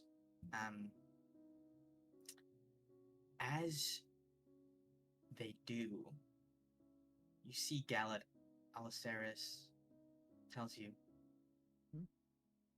we're getting closer to where I was kept. I can feel it. I don't know why, but I can feel it. Like my hairs bristle You're muted. basically. Oh, basically my hairs bristle, just like on edge. Like I don't like hearing that for some reason. Just, I don't know. A chill went down my spine. I don't even have a spine anymore. You see, Ruby. Can I Yeah. attempt something from within? Yeah. Go for it. I'm just gonna like get to the side of a wall and try to rock the boat to like shimmy the ring a little bit to see if that can work. Yeah, you can try that. And also, Ruby, what did you do with the white stone that Marisa gave you? I would probably just put it in like my pocket or something. And where's your hand right now? Is your hand in your pocket or is it free flowing? Maybe it's in my pocket. I would have. Yeah. I only ask because I feel like that's a reasonable thing to be doing when you're walking, having your hands. Yeah. That's why I'm trying to like. I don't know exactly how Ruby walks. I'm guessing. Yeah, some people are like, but like some people are very much like. Yeah, I think she's a little bit, a little bit more. That's my relaxed. favorite one. That's I feel like that's Galet right there. Yeah, Finger guns. hey. That's Ruby. No. Cool. Galet, you actually, the moment Ruby contacts the touches the ring to whatever stone that is, you feel your connection to your magic return to you. Yo, So if you want to do more than just that. well, let me double check my spells, but I'm pretty sure I have literally nothing still to speak to her. As you sit there, your sending stone goes off, and the voicemail Alok left you. You have Hits one message. What? Wait, hold on. What? Huh? Message is just As I'm trying to rock the boat, Alice, help! What do you mean, Alok? What? It would be like 10 messages that you have to go through. The last 5 are all just screaming. Yeah. He left it on in his pocket. Whoa! Help me! Wait, 50 minutes of screaming? That's not... I mean, that is Alok to a degree, but... Because it was continuous, sending counted only as one word. Alok, are you okay? What? Huh?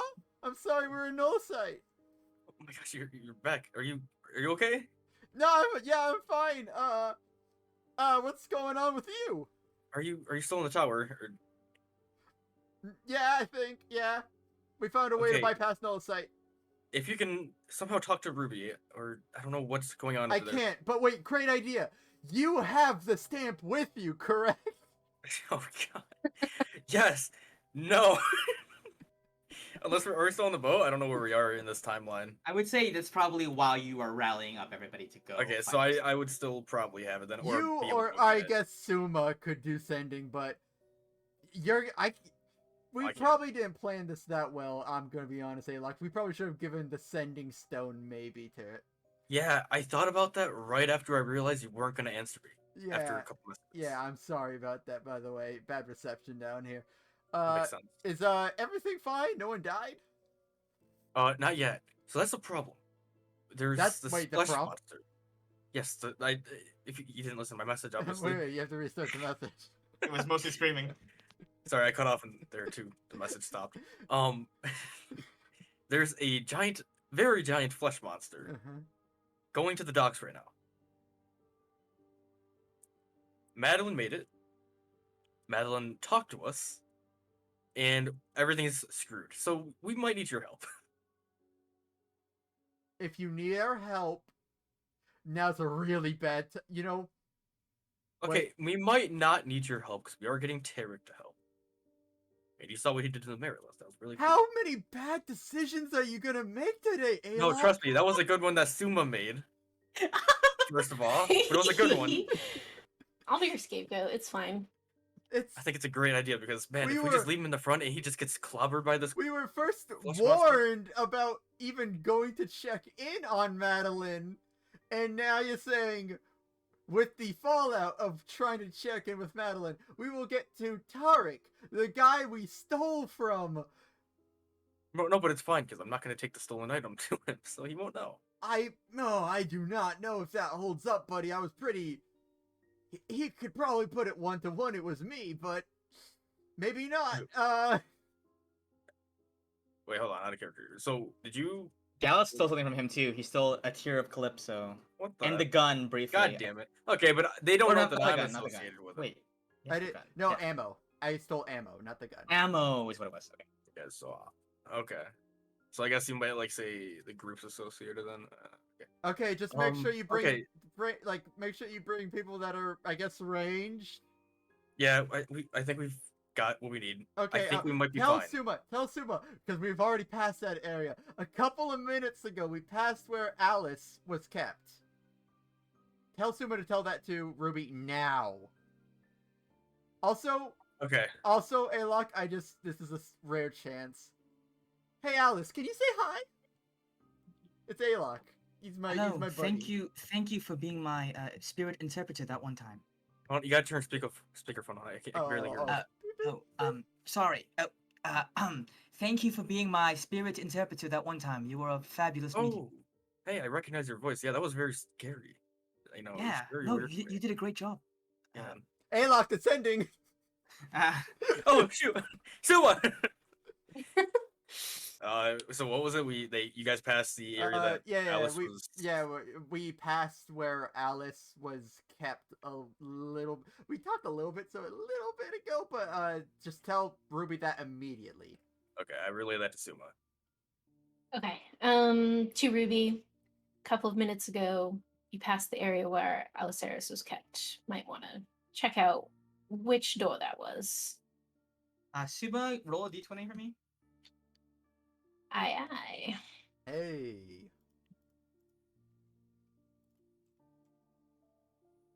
The message sent successfully, but it was one away from not sending successfully. What did you reply, Ruby, or do you reply at all? Or you just try to check it out? Okay. Got it. I really didn't think this through with the sending and the communication. Okay. I'll try to think where I was just a few minutes ago. Bye. Yeah, I mean, you definitely are able to. So what you would have to do is basically break off from the main group, and I guess do a solo mission to kind of tie your shoe, let them pass you, and then kind of dip back real quick. But you can like just look at the doors to see if they say anything or examine them as you go. So I'm on the third floor, right, currently, and You're on the third floor, going down a long hallway towards like a central meeting room. You pass several like kind of pairs of Doors. doors on each side. And everybody else like that is going to this meeting is like with you. You're in a large kind of clump, not social distancing. So I will let you make a stealth check, not a disadvantage, just a straight stealth check to try and not get noticed as you do this. Because like, you're in a crowd, so kind of you making some noise and moving back will not be as noticeable. But you have to assume they'll. Okay, so honestly, that's still a 15. Actually, as a straight roll. So nobody noticed you at first when you dip back. You go back, and as you hunt among the doors, you see that most of them are identical, but some of them have special placards on them. Presumably on the third floor, whatever's kept here is much, much more valuable. And like exclusive. So as you walk, you scan around really quick, and you spy that some of the doors have placards on them with names on them, dictating that they are for this person. Some interesting names that you encounter are one, Damon Blackfire. Ooh. Good thing we didn't sign that contract, guys. Let's and rob him. another, That's what I was thinking. and another that says Aramis Taiki. Oh my goodness. And a little further down, you spot a different door. It like the gloss of it looks much different to the other ones. It is plain black, no ornamentation, no special like runes around it, just like a single golden doorknob. And as Ruby doubles back, Alicera says, "This is the room. This is it."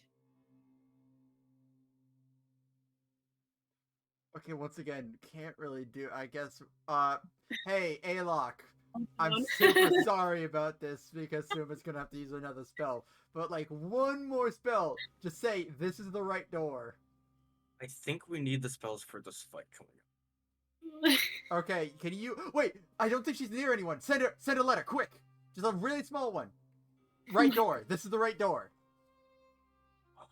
Okay. Now, hurry. Okay. I'm gonna quickly go to my room, or any piece of paper and ink that is nearby, whatever I can write with. Actually, I probably have some in my bag. Yeah. I mean, this is Alok. I pull out stuff quickly. I write a quick note. I stamp it to Ruby, saying, Ruby, "What do you want me to say?" This is the you right hear door. a crinkle Yeah. in your pocket, and something small appears into it. As you lift your hand up, there is a ripped scrap of paper, because like the size of the paper Alok used does not fit into the little pocket of clearance given to you by the Whitestone. Whitestone. You look at it, and you do happen to catch right door, Okay. so you know which one it is now, and can navigate It's to just it a later. plain door with a gold. Like, Plain black door with a gold knocker. I Oh, think nothing. Gallet wanted it to say open Or door, knob. right? I mean, No, this is the right door. That's Just the right wording. door. Okay. I don't. Well, Let's not just go maybe crazy. I just say to open it though, because that'd be funny. You know, three There bad you go. choices ain't like, I might as well make it a day. This would be my second one. Let's calm down. Hey. You're telling me to open this door? No. I doubt I'm gonna be able to, but like, can I just like? I'm just scared that I might set some security off.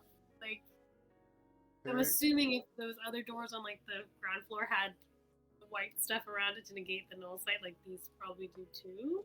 And did they say only you have to be attuned to a door to open it? yeah, at least to those ones. But I think that what you note is that these doors look different. So because they're not extra dimensional spaces in the sense of like they're not extra dimensional spaces. They're just actual doors because the clientele here is very limited. It's just very trusted people of the Ring and the Blackstones here. I think what you also see, actually, Ruby, as you look, you see. Oh, I have to look at this shit. Hold on, I'm looking at my notes. But you see the names of the King and Queen of Mayara is also listed here. So the royalty of Mayara are also listed here. That is the Drow city underneath Bar Vault, in case anyone needs to remember that. Thank you. We didn't meet them, right?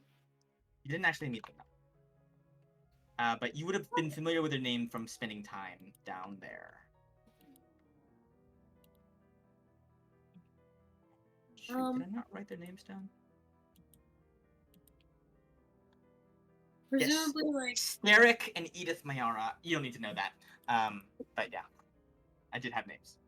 all of this too. By the way, that I've been like walking around on. This is all in that part of the tower that has no sight. Right? It's not none of it. Yeah. is in, like, the part It's that doesn't. still covered in null sight. Absolutely. Okay. I mean,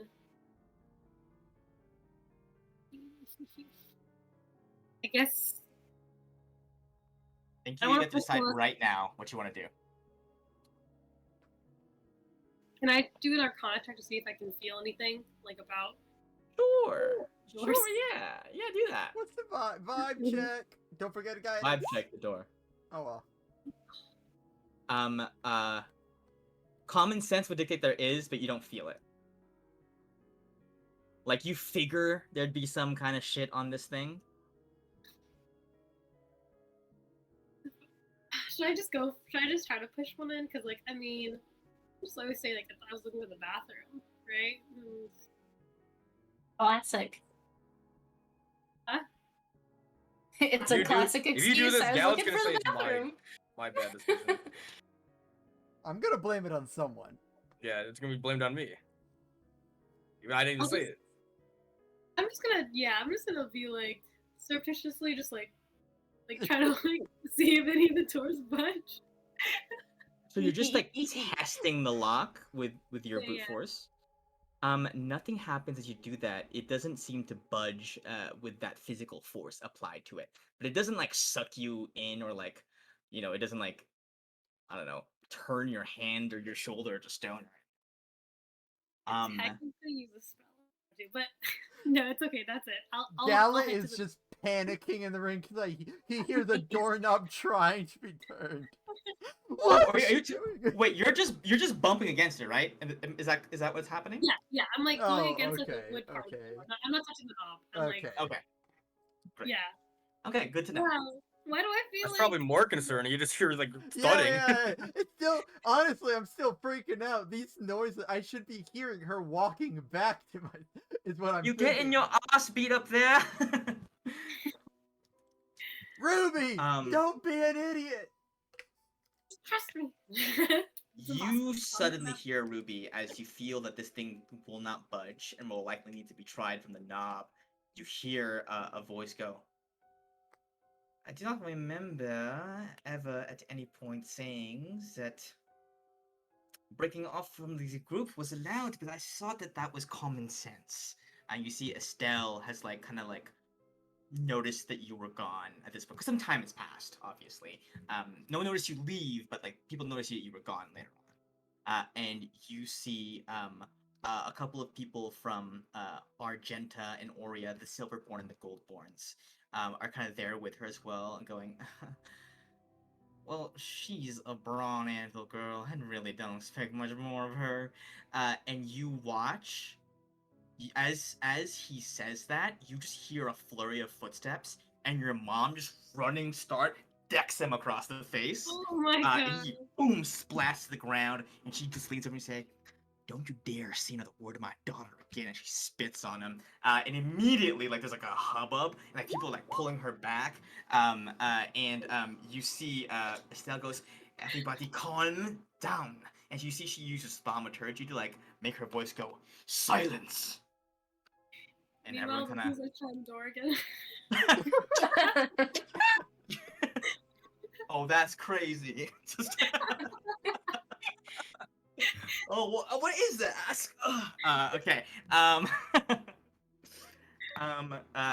You see, Estelle goes, "If you are not willing to behave, you will be sent out. That is all of you. There are more things important here than the petty squabbles between your clans. Now, please, follow me. All of you." Just as she looks right at you, Ruby, and does not stop looking at you until you start moving. Just wanted to look at the bathroom, but I guess I can hold it. And then I'll. There are Be like, "Ooh." bathrooms in the meeting chamber. Come on now. It just. Oh, sorry, I can't. Okay. Hey, Chino, Yes. can I make an insight check based on her voice?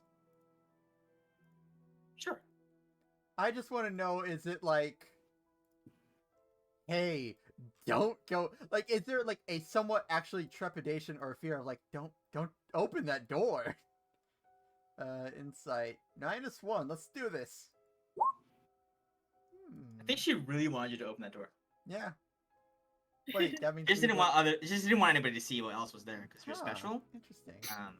I just- Maybe she you can't knew. tell much just from her voice. Okay. You see, Ruby, that your mom catches back up with you towards the back of the group. She says, "What was behind that door, Ruby?" Or Catherine. Actually, she'd say Catherine. Yeah. First off, nice shot, Mom. That was. Yeah. She looks at her like knuckles. What was that? Like a 19? 18? Something like that. And you see she says, sorry. I know that, we've had our disagreements. Leia knows we've had our disagreements, but nobody disrespects my family on my watch. I never, in the time we were fighting, doubted that. She nods a little bit. And she says, forgot how much hand.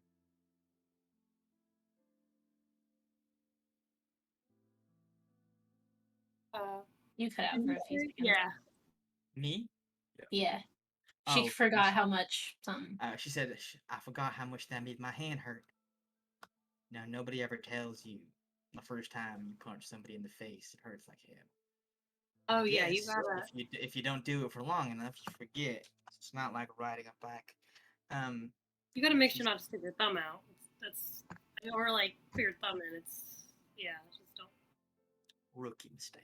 She laughs a little bit, and then she stops you with her hand. She says, "Don't make me have to do that again." It's fine. I guess I won't go to the bathroom. Estelle and these Blackstones, I don't trust them. I don't trust what they have planned for us, or for Neither do anybody I. here. All right, good. Glad we're in agreement on that. Okay, let's go. Yeah, some things. And you all move forward into the meeting chamber. As we cut away from that, honestly, the map that I grabbed is not great. I have a different one that I'm going to pull from. Feel free to take a small break. As I got very into the role play and didn't grab the new map. Get yourself a drink. Go to the bathroom. Do what you gotta do. As I grab. Oh, I already did that. Then go again. I have to Outward. drink a lot more. Besides, I might be stopped if I go to the restroom. We don't know. That's Yeah, true. yeah. Don't want my I'm mom gonna, to find someone. take a quick healing potion before we get into this. Oh, wonderful. Because I got boinked. Did you? Mhm. Oh, by the rocks. Yes. Yeah. Indeed.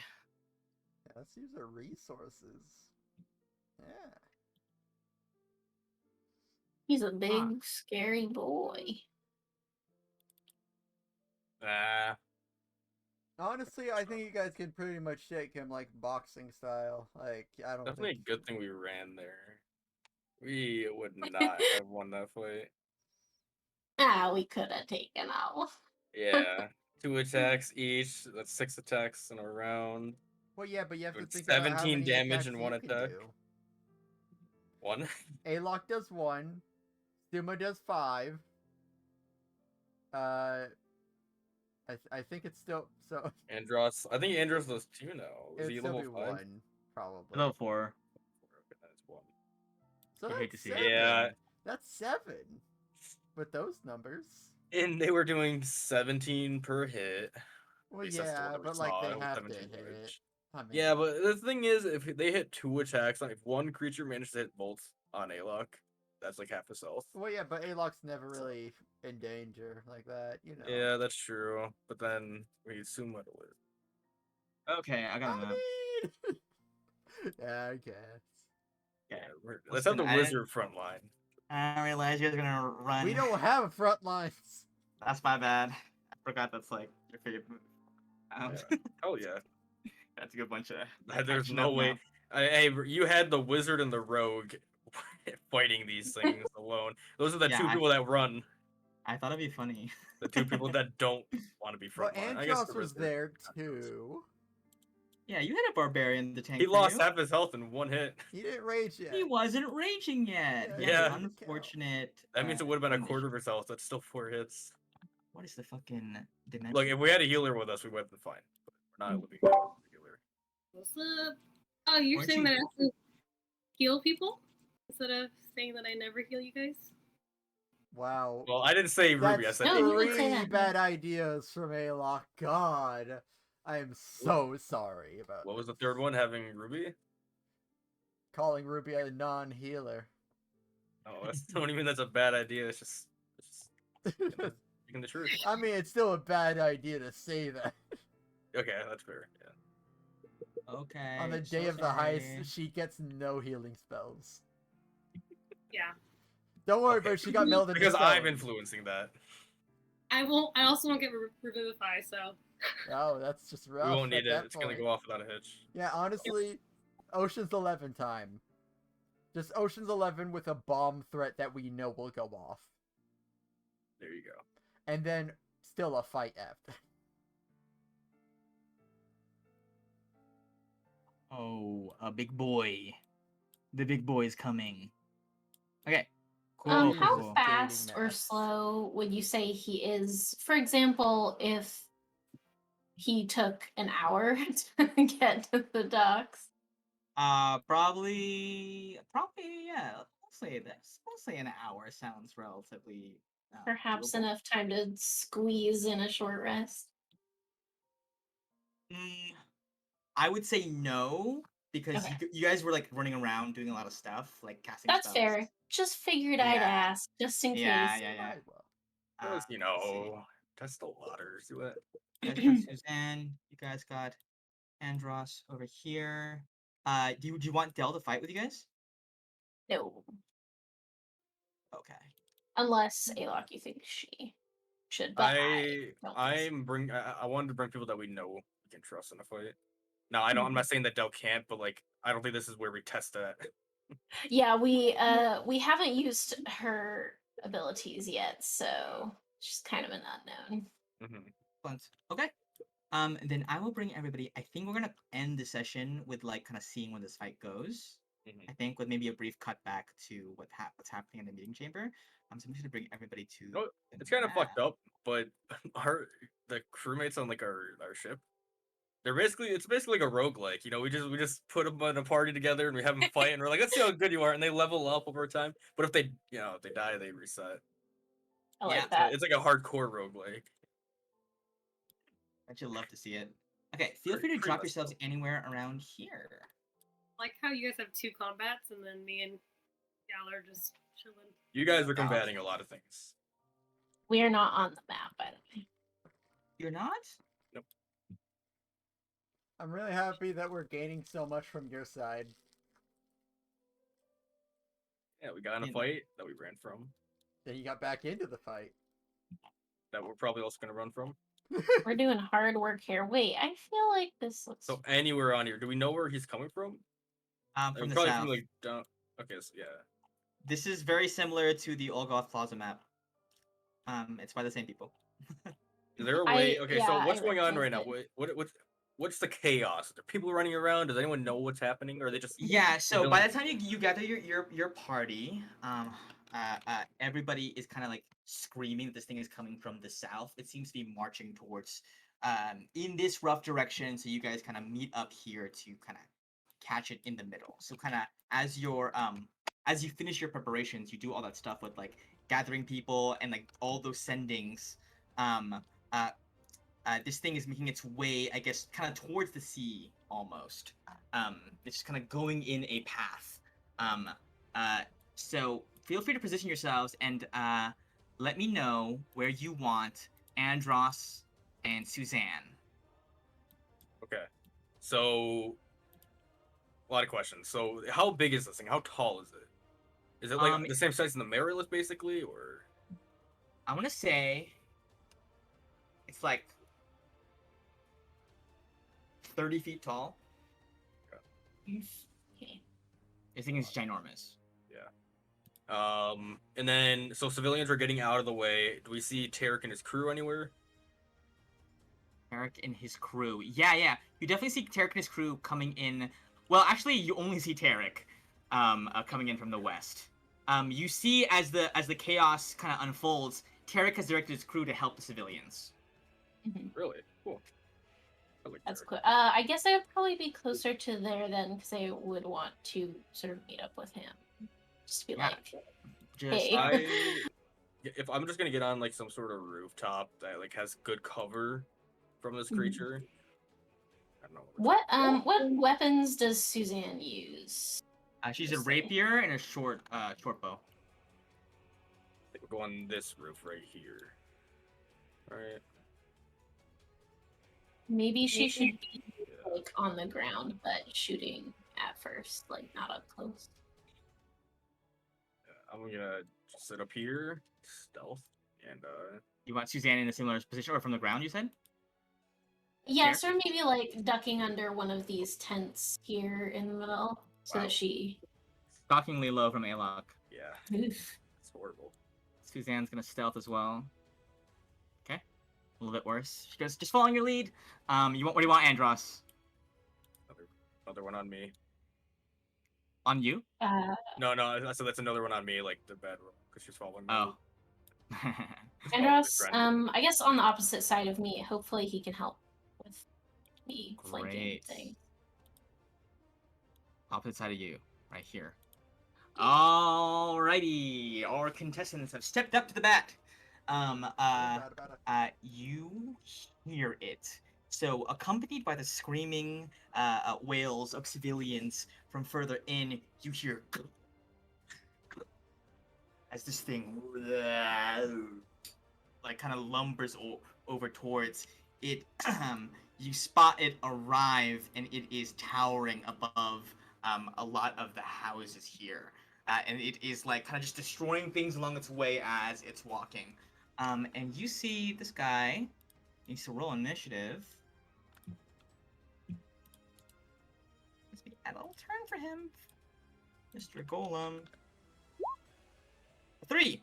Apropos. He goes after it. Oh, I guess we could do new initiative rolls if you would like. Or yeah, I think everybody reset your initiatives.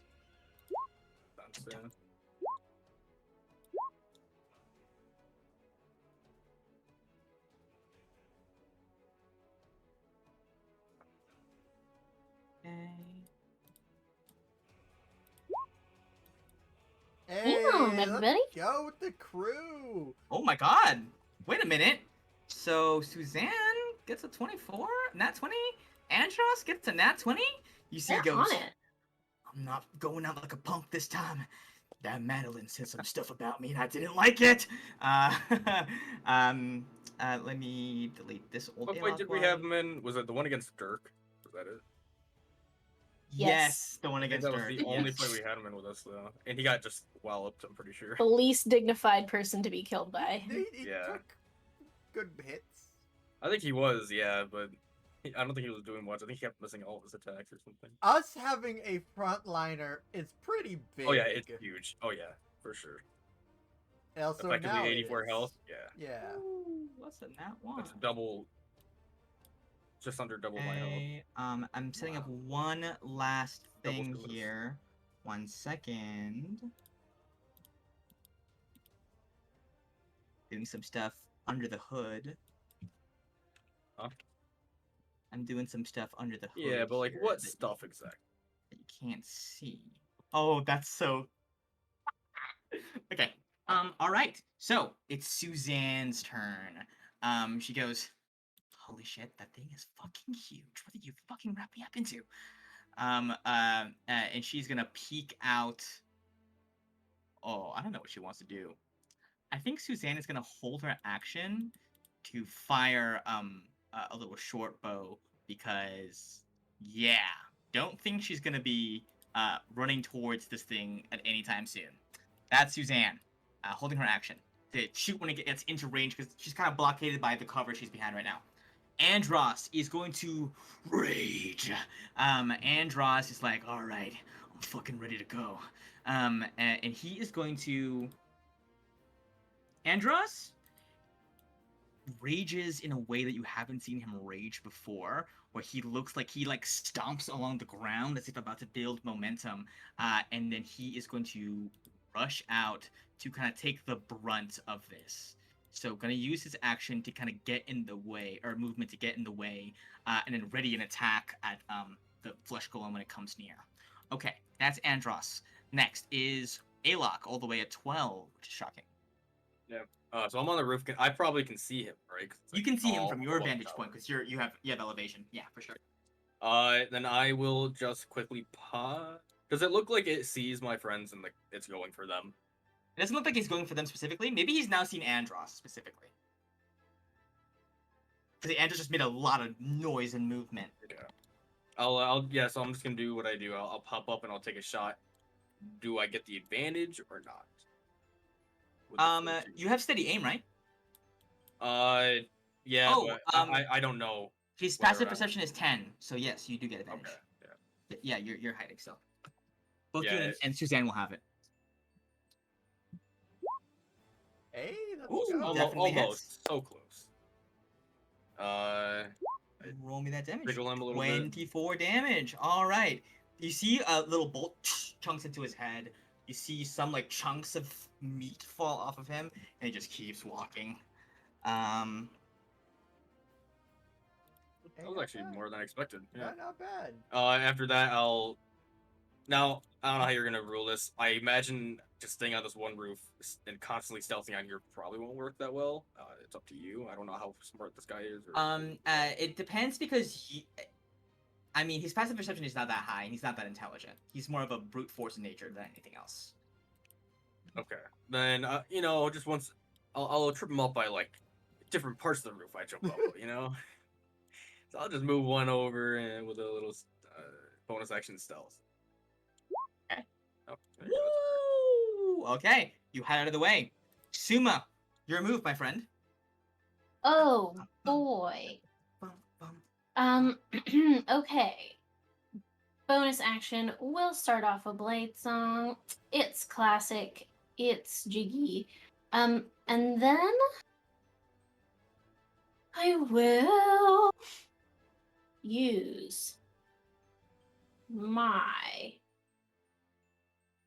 action to haste myself. You love to see it. We do love to see. And then I think including this turn, I get the one additional haste action.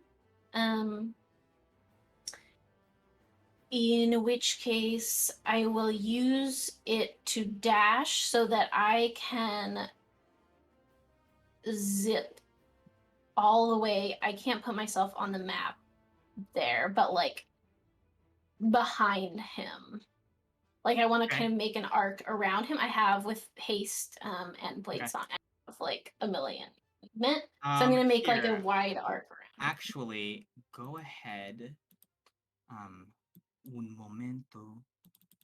Por favor. There you go. Okay. Let me just make sure I have enough movement to do this, but I'm pretty sure I do. I have 80 with haste. Aha, yeah! So I am here. Teleports behind him. Nothing personnel, kid. Zoop, zoop. Are you gonna go up onto the rooftops and then come back down? It's more likely, if I would have to go on the roof to go that way, it's more likely that I am going on this side of him so that I can stay on the ground. Makes sense. Yeah, perfect. You run through little awnings, kind of ducking beneath, like, all of them as you sprint behind him. What is your move? That's all of my things. Oh, So that's all I'm your done. things. Yep. Understood. You were not stealth whatsoever, and just made a very big show about dashing behind him. So he's gonna take a swipe at you. Fair. And you see that his heavy, lumbering arms just kind of reaches down to smack you. He hasn't moved yet, so he hasn't moved yet. He's not in range of Suzanne technically right now, but he's gonna take a slam attack on Suma. A 19 Doesn't hit. does not hit at all. You shield or? Nope, my AC is currently 20. Holy shit. Okay. He swings and misses and then decides to move out towards these guys. So you have an opportunity attack. I will use it. Let me see. Do. Now Suzanne's attack goes off.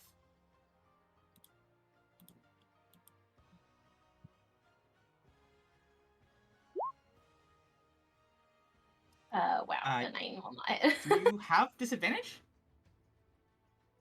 No, but I mean, it would be that for a straight roll. I'm anyway. stupid. Yes, and 9 does miss. Okay. Suzanne does pop her. She has advantage. So that's 10 piercing plus a sneak attack, which is only 1d6 at level 4. Is that correct? No, it should be 2. Yeah, it should be 2. Plus an extra 6. So 16 damage. Rogues, am I right? Oh, actually, that is half to 8. Because she, you see she chunks it into him, but it seems to be less effective than Alok's bolt does. Okay. Andros also ready in action to smack him. So he's gonna do that in order to keep his rage and also just to do some damage. Hits with his great. So Andros misses, and that's fine. And then the flesh golem swipes out at Andros. That's gonna hit. It's gonna be 14 bludgeoning damage. That's a very low roll, actually. Half to 7 to Andros right here. Okay, great. His third attack. Who should it go to? Can he can see Suzanne now. Did Andros get to heal between thingies? He's short rested, yeah. Oh, he did, but we. He wasn't doing anything. He was just sitting around. I see. He was just sitting around recovering. Okay. You guys were like setting stuff up and making plans for stuff. Fair. I mean, if you wanted to have that extra 17. No, damage, I don't. I just because we didn't get one, so I assumed he didn't either. But never mind. Another attack. This time 20 damage, half to 10. So Andros soaks that decently, but is maybe perhaps rethinking his decisions here. Suzanne gonna move out to different cover.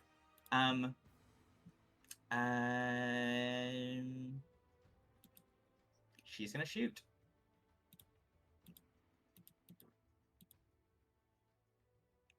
I'm gonna click this now and change this to 2d6.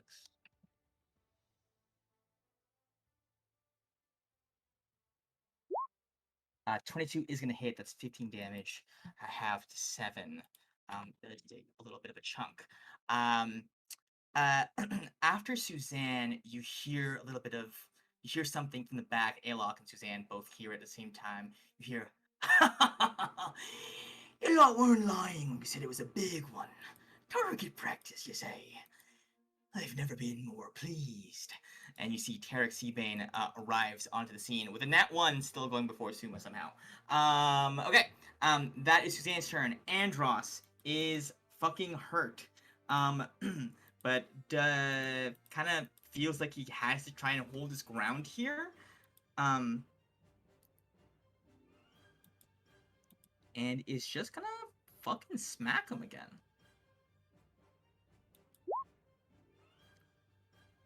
Andros is not having a good time. Misses again. I think his great axe just thuds into like the flesh absorbs it slightly, and he has to wrench it out, having not dealt any damage. Alok, we are back to you. Yeah. Okay. Now, what are the chances Alok can glean anything from this creature? Any, history that he's read on it? Maybe like what it's resistant to, chance. Go ahead and Anything make in the history books. an insight check, or maybe like a history check. Whatever. It'd be more likely that he read like a book about like this Yeah, hero sure, that sure, fought sure, one sure. of these creatures. If you Yeah. allow it, though. Yeah. It's a very On an 18, this thing will not budge to anything that affects its mind. It can't be charmed, paralyzed, or petrified, poisoned, frightened. It can't be exhausted. It is completely immune to lightning damage and poison damage. And it's a big, beefy boy, but it's also very unintelligent. And your tactics here will probably be able to overwhelm it more than anything like that. And it makes 3 attacks on each turn. okay. It's It's a big boy. I feel dumb because even after hearing that, I'm still not gonna do what I was gonna do, even though it confirms. I don't know. I'm still just not gonna do it. It's not immune to like your sneak attack damage or anything like that. Yeah. I will say that I will say that you realize the reason why Suzanne didn't do as much damage as you did It's is because magical her weapon. weapon is not magical. Yeah. Not a problem for you and Suma. It was more this thing, but I don't know if to waste my action to do this. 'Cause it looks like he's already pretty hurt, right? Not that much work. Yeah, okay. I'm just gonna attack it. Alok doesn't need to do anything special. He just does damage. So Okay. Do some damage then. that's just what we'll do. Okay. Another 28 is gonna hit. and damage. 29 damage. I think that's just way more worth than what I was gonna do. The other one, 29 damage, right? the damage over time, but this fight's not gonna last long. Sheesh. All right, but then again, just stealth at the end. Different part of the roof I hide on. Yeah. Okay. Breaking his ankles, switching it up on him. You're juking around. Movement Yeah. diff. Okay. Tarek Seabane is gonna round the corner. Have I see for a live one, or perhaps an undead one? This thing is fucking huge. Tarek is gonna do his thing, and he's gonna use Marsha to take 3 attacks on it, and Buddy does some damage. Hits, misses, hits. She does 29 damage to him, with his bang bang shooty guns. Marsha. Marsha. Is he like that's his gun, right? That's his gun. Is he like doing the thing where you hit the lock in the Maybe back? on the side, upside down. The hammer. Just he's slamming the hammer. Boom, boom. He's like switching hands in between. He's like shooting under his leg. That's the one he misses, actually. I drank before this. That's Tarek. Suma, you go. Oh boy, I love that, man. Okay. I'm gonna get on the other side with Andros so that we can be flanking friends. And then I will take my 3.5 attacks. Let's see. I'm just going hard. 14 does miss. 18 hits, 20 hits. I should say one of those would have been, I got excited about clicking, one of those would have been the green Dagger? flame blade. And then the dagger. So one of them has You usually do the first one. So I will say Fire. it's the first one it hits. damage. And then the fire is, I think it's 2d8 now because of our level. Let me check.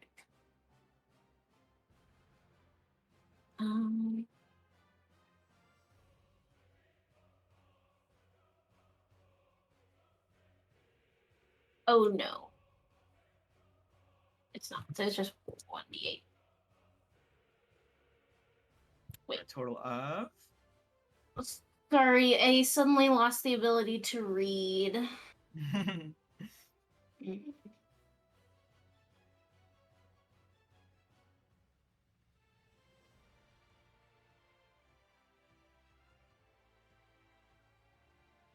Oh, gotcha. Yes, it is 1d8. Sorry. Okay, so 6, 7, 4, and then last dagger attack I will roll. Blah! For an extra 7. It's sheesh. That is 24 damage. Okay. Yep. You watch as it shrieks when it's hit by your green flame blade. The moment it gets hit with that, it immediately swivels its entire body towards you, and it's gonna take all 3 of its attacks on you, Suma.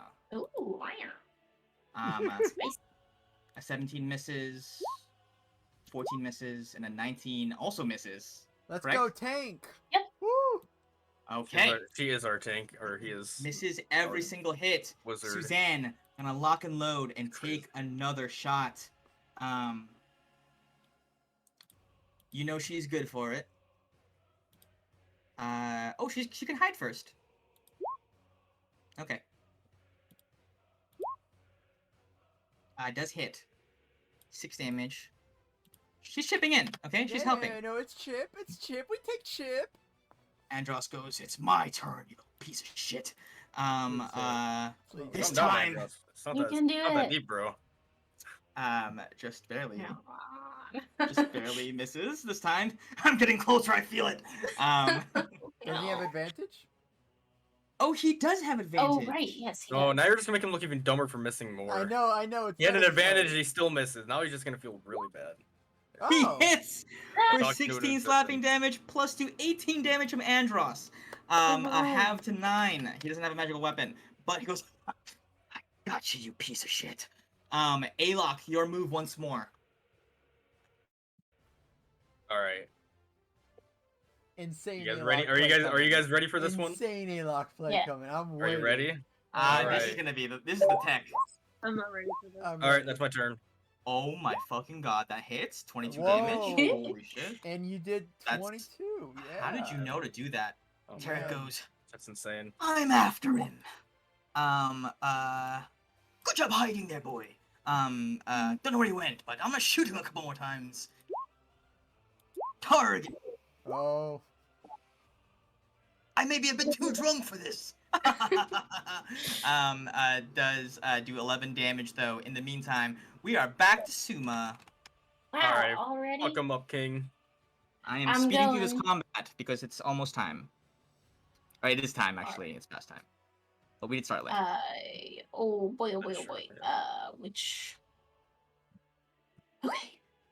First one. Nice. Ooh. All 3 going to hit. All 4 going to hit.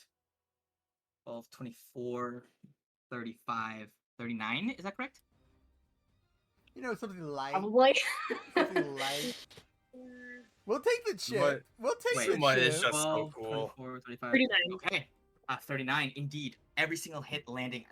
This thing is enraged. As you see, as you have like scorched its flesh, it is beginning to like the integrity of it is like kind of coming apart at the seams, and you watch as like this like it's like bubbling out. It's struggling to retain its form, and as it has reached this critical health level, it like its arms become a bit more spindly, stops being as beefy, and he grows all these extra appendages from like the bodies that he's consumed. But his torso has become like skinnier, like a twisted thorax of a large spider, and he fucking swings at everybody. So he's gonna take a bunch of attacks at pretty much everybody. Okay, so first one to Andros. Does actually hit Andros with that. 21 damage, halved 10. Swings at Suzanne. 14 does hit Suzanne. 24 damage. You watch as Suzanne, having exposed herself by that shot, looks up and just sees a single thing. And you hear Andros go, Suzanne, and then he gets hit as well. And Suma, give me a perception check real quick as the other swings are about to head out. Would you say that the wind is outside? Yes, the wind is outside. Great, so it's a straight roll. 13. A 13, you don't hear what is there to hear. Suzanne goes down. Next slap to Tarek. A 19. Does that even hit Tarek? I actually have to check. His AC's not that high, right? What is up with everyone's ACs being Probably like God 17, tier? unless he has It's magic 18. armor. It's 18. Okay. It's 18. Does do 20 bludgeoning damage to Tarek. He gets buffeted back slightly. And the last Are you sure he took damage there? Are we positive? Tarek? Yeah, no. He's got a lot of HP. I know. And the last three are gonna go straight to Suma. Last time Dodge. 18 misses, Dodge. and misses. Does he have disadvantage? When he gets hit by fire, Oh. he has disadvantage on his attack checks till the next turn. Dang, okay. So, after the flesh golem, Suzanne is about to roll a death save. But what you didn't hear, Suma, was footsteps coming in from the west. And you watch as Sophia comes onto the scene. Yo! Oh my gosh! Your Blade, sister's dead!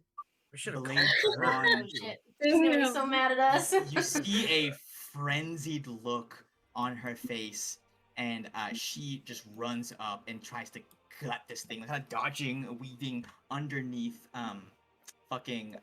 his tentacles. Going to get sneak attack on this. If she lands it, does not land it. She does not get advantage, right, from you guys being there. I mean, maybe she was stealth as she was running up. You know, maybe she like caught him off True. guard. I don't know if she's a rogue. Okay. She is a rogue. Then yeah, there you go. Oh, that's what you just- They both were. Does do 25 damage to this big boy, taking him down very low, but not finishing him off just yet. She is brimming with Lolth's dark energy. We cut back to Suzanne is gonna make a death save. I'm just gonna roll a d20 on the board for that. Right on the money. Andros goes. Let's do it, Sandros. You got it. Andros looks at If he Sophia gets like, this, I'll be so happy. I'll be Andros happy. looks at Sophia like, fuck. You look exactly like. And is going to take a swing. Andros physically cannot do this much damage unless he crits. Come on, crit. Uh-oh. Almost, Well, he almost crit. a crit. Almost. In a Wait, way. you look just like Suzanne. It's missing completely. Alok, your turn. God, I almost want Suma to get this because. No, Alok, you But do this Tarek's every gonna take it single upon time. himself. Oh, no, Every look. single time, Alok, you do this. It's always you. Suzanne's Come on. on the ground dying. Oh no. Yeah, maybe I just go heal her. No, but then Tarek's gonna take this. I don't want him getting Oh, Yeah, I'd you're rather you right. steal the kill than Tarek. it. Yeah. He's almost dead. Unless I want the gold. I want the experience for this one. That dangerous. That's hit. Imagine if I missed after all that build up. Yeah. Oh, wait, before you roll damage. Oh. Before you roll damage, Yeah, let's pretend to do that. you need to get at least 21. Okay. Well, Ooh. Alok with the finishing blow. You almost hear in your head, I told you it was just to slow you down. This thing kind of collapses as its flesh disintegrates into black ichor that kind of gloms onto the rooftops and fades into darkness. You see Sophia just as she as the thing falls, looks up to the rooftop where the bolt came off, and she like gives a quick salute towards you, Alok, and then rushes over to Suzanne. And as she kneels down to like grab Suzanne's face, we cut from that moment back to the meeting room. We cut all the way back to the meeting room where everybody's meeting up. You, Ruby, and Gallet inside of Ruby's hand are seated outside a round table where all the clan members are leaders are situated. Estelle, Marisa, and a bunch of high-ranking ring members are all kind of sitting there talking. And you see on the outskirts of the room are like the boxes that Titus was sealed in. In the corner, Talia Blackstone is sitting there, kind of grabbing her arm, looking worse for the wear. Estelle goes, "Very well. Thank you very much for gathering here today. It has been an eventful couple of days for Pelea. Nothing has seemed to be going to plan. There are forces that we know little of that are conspiring against us. However, if we band together and pool our resources, it will maximize our chances for success." And she goes, "Tomorrow at sundown, we will begin the red march towards the tunnels. We will do so each as a group. My organization has, from a journal recovered by one of our, let's say, contractors, identified a useful route throughout the tunnels that will allow us to get there in the safest manner possible. However, safest way does not mean safe at all. The risk of your death is very much real. You will lose some of you. Some of your chosen, that is. Are you all prepared for that risk?" In general, the people assent, like, "Well, I mean, it's players' will, so, you know, gotta do what you gotta do. It will be an honor to die for the sake of our clan." She goes, "At the very least, the harm that befell both Torah and Bronos will not come to your clans, as we will keep your chosen safe until the Red March begins proper." And you see people kind of nodding. She goes, "There are two additional things that I would like to discuss before we get into the strategy. First and foremost, there is the case of the missing Titus Steelborn. We do not know where he is being held, but he has been kidnapped by some, let's say, a malevolent third party. I myself glimpsed them only briefly, but as I understand it, you have gained some insights on them, correct?" She gestures to Marisa. Marisa goes, "Yeah, I actually know them very, very well. Um, you're looking for a ragtag group of so-called heroes called the Prophecy Preventers. They call themselves that. I think it's a dumb name." And she goes, "Their captain, by the name of Robert Damascus, is a kind of, how to describe him? Um, he's fond of getting massages at local parlors, fond of boozing around. So if you're looking to find him, you'll probably want to check every single brothel in Barvault. They have a wizard on deck as well, a Mr. Ilarian Dorthfeld, hailing from Castia, actually, which I myself have spent a lot of time in.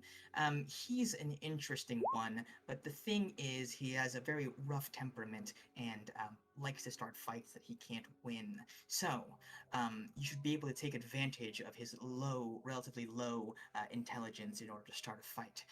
You'll likely find him in the streets, out in the alleys. And you see that Mesa goes on and talks about each of you giving a fake name and the exact wrong advice to figure out where you are. Wait, I have to What do you mean hear wrong? Ruby's. I want to hear Ruby's. There's also, I believe, a cleric named Ruby. I believe she worships Loki of some sort. Um, uh,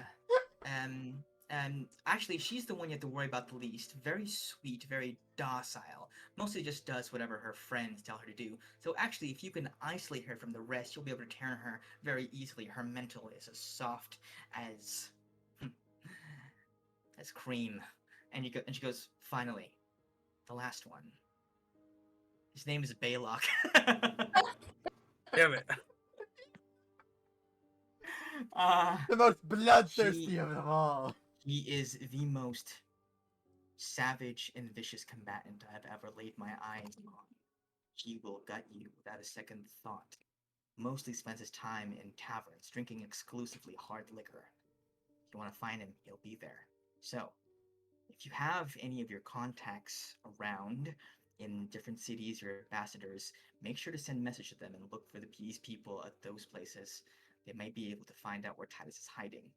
We can secure his safety, we secure all of our safety. At this point, she's just the bard is a loose end that we don't want to have to cover at the moment. And Marisa backs up, and kind of like looks at you, Ruby, really quick, like almost winks but doesn't quite. Um, and you see Estelle watches up again and she goes, "Yes, and there is actually one more thing of note before we do anything else. The Braun Anvils have decided to grace us with their presence today. The only one amongst our clans who has not yet, who has not in millennia, received a choosing of their own. Does anybody know why this is?" And you see the clan leaders are like, "You know what? Why? I've always wondered that. That's so fucking weird." And Estelle goes, "That is because, as a reward for the first choosing, they have reserved the ability to choose from their own people." Everyone kind of like stops, and your mother just like slams her hands on the table. She goes, "You told me that you weren't gonna tell them nothing." She goes, "Yes, that was before you punched another one of these clan leaders in the face. I believe the most suitable apology for such reckless behavior is to be more forthcoming with your peers." And she goes, "The more chosen they are, the more we can guarantee the safety of all of Playa. Before tonight ends, you will choose a chosen from your clan. There will be no exceptions. Should you refuse, I will have you know that we already have a ring agent posted at your home. Your son, good with the pick, but not much of a fighter, wouldn't you say?" And you see your mom, fist clenched, slumps back in her chair. And you feel her fury raging in her. Estelle gives her a look, raises like a finely deep outlined eyebrow at her. Goes, "It's good to see you finally listen to reason. Very well. Give us your answer before the end of the night, and we will continue on with the plan. This is the outline of the tunnel layout." And she turns back and starts kind of describing it. Your mother is seething beside you, and what do you do, Ruby? So many things are going through her head. But absolutely, like letting her brother be the one that's chosen is like out of the question. And so then,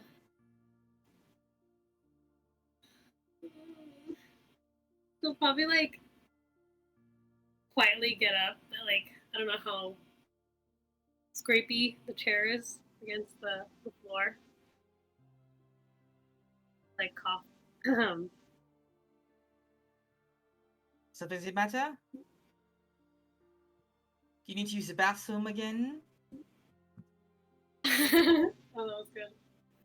Oh, that's me. That's not a Ruby. Okay. But then she'll just say, "My brother is not taking part." He is not. And what makes you so sure about that? Your mother over there, she can't even speak at the moment. If she can't name a name, we will name one for her. First off, you should watch it because did you just see her punch so-and-so name a few minutes earlier? Second of all, if you need your pound of flesh, I will do it. The moment you say that, you see your mom's head flicks over towards you, and a rumbling rocks the tower. Everything on the ceiling begins to sway. You see in the middle of the table, a fire breaks out in the middle of it, and you watch as a form surfaces out of it, raises out a finger, taps you on the forehead. As she does, fire cracks out through your forehead, searing pain throughout you, and you recall two things. bet a brass hand falling to his knees with a burning sigil inscribing itself on his head, and Yeska whispering to you that the gods are not the only ones who choose. And as you internalize that, you hear Pelea's voice in your head. First one of your kind to choose to participate in a very long time. Make me proud, Gather Braun Anvil. Make us proud. Everything else in the room is utterly silent as this series of events kind of like just happens out of nowhere. Gallet, all you hear is chaos and screaming and Tally, Ruby's mom, shaking her arm, the one that's holding you, trying to get her back. Ruby, the pain is blinding. But at the end of it, what is your last good memory with your brother?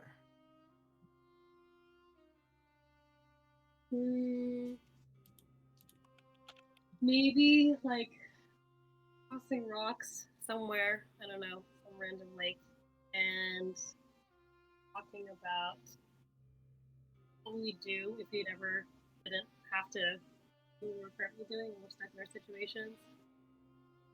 Yeah, you remember being back at that lake, tossing rocks. Your brother's a little bit worse at it than you. Your Cleo is in the back, just like munching on some like weeds and like short grass. I remember looking over to him and all the things you wanted for yourself, I think you couldn't help but want for him because the thing about having family, having siblings is that they went through the same shit with your parents that you did. Different experiences, certainly. They understand. You always wanted him to get out. And as the pain burns itself into your forehead, I think perhaps the thought occurs that at least it's not happening to him.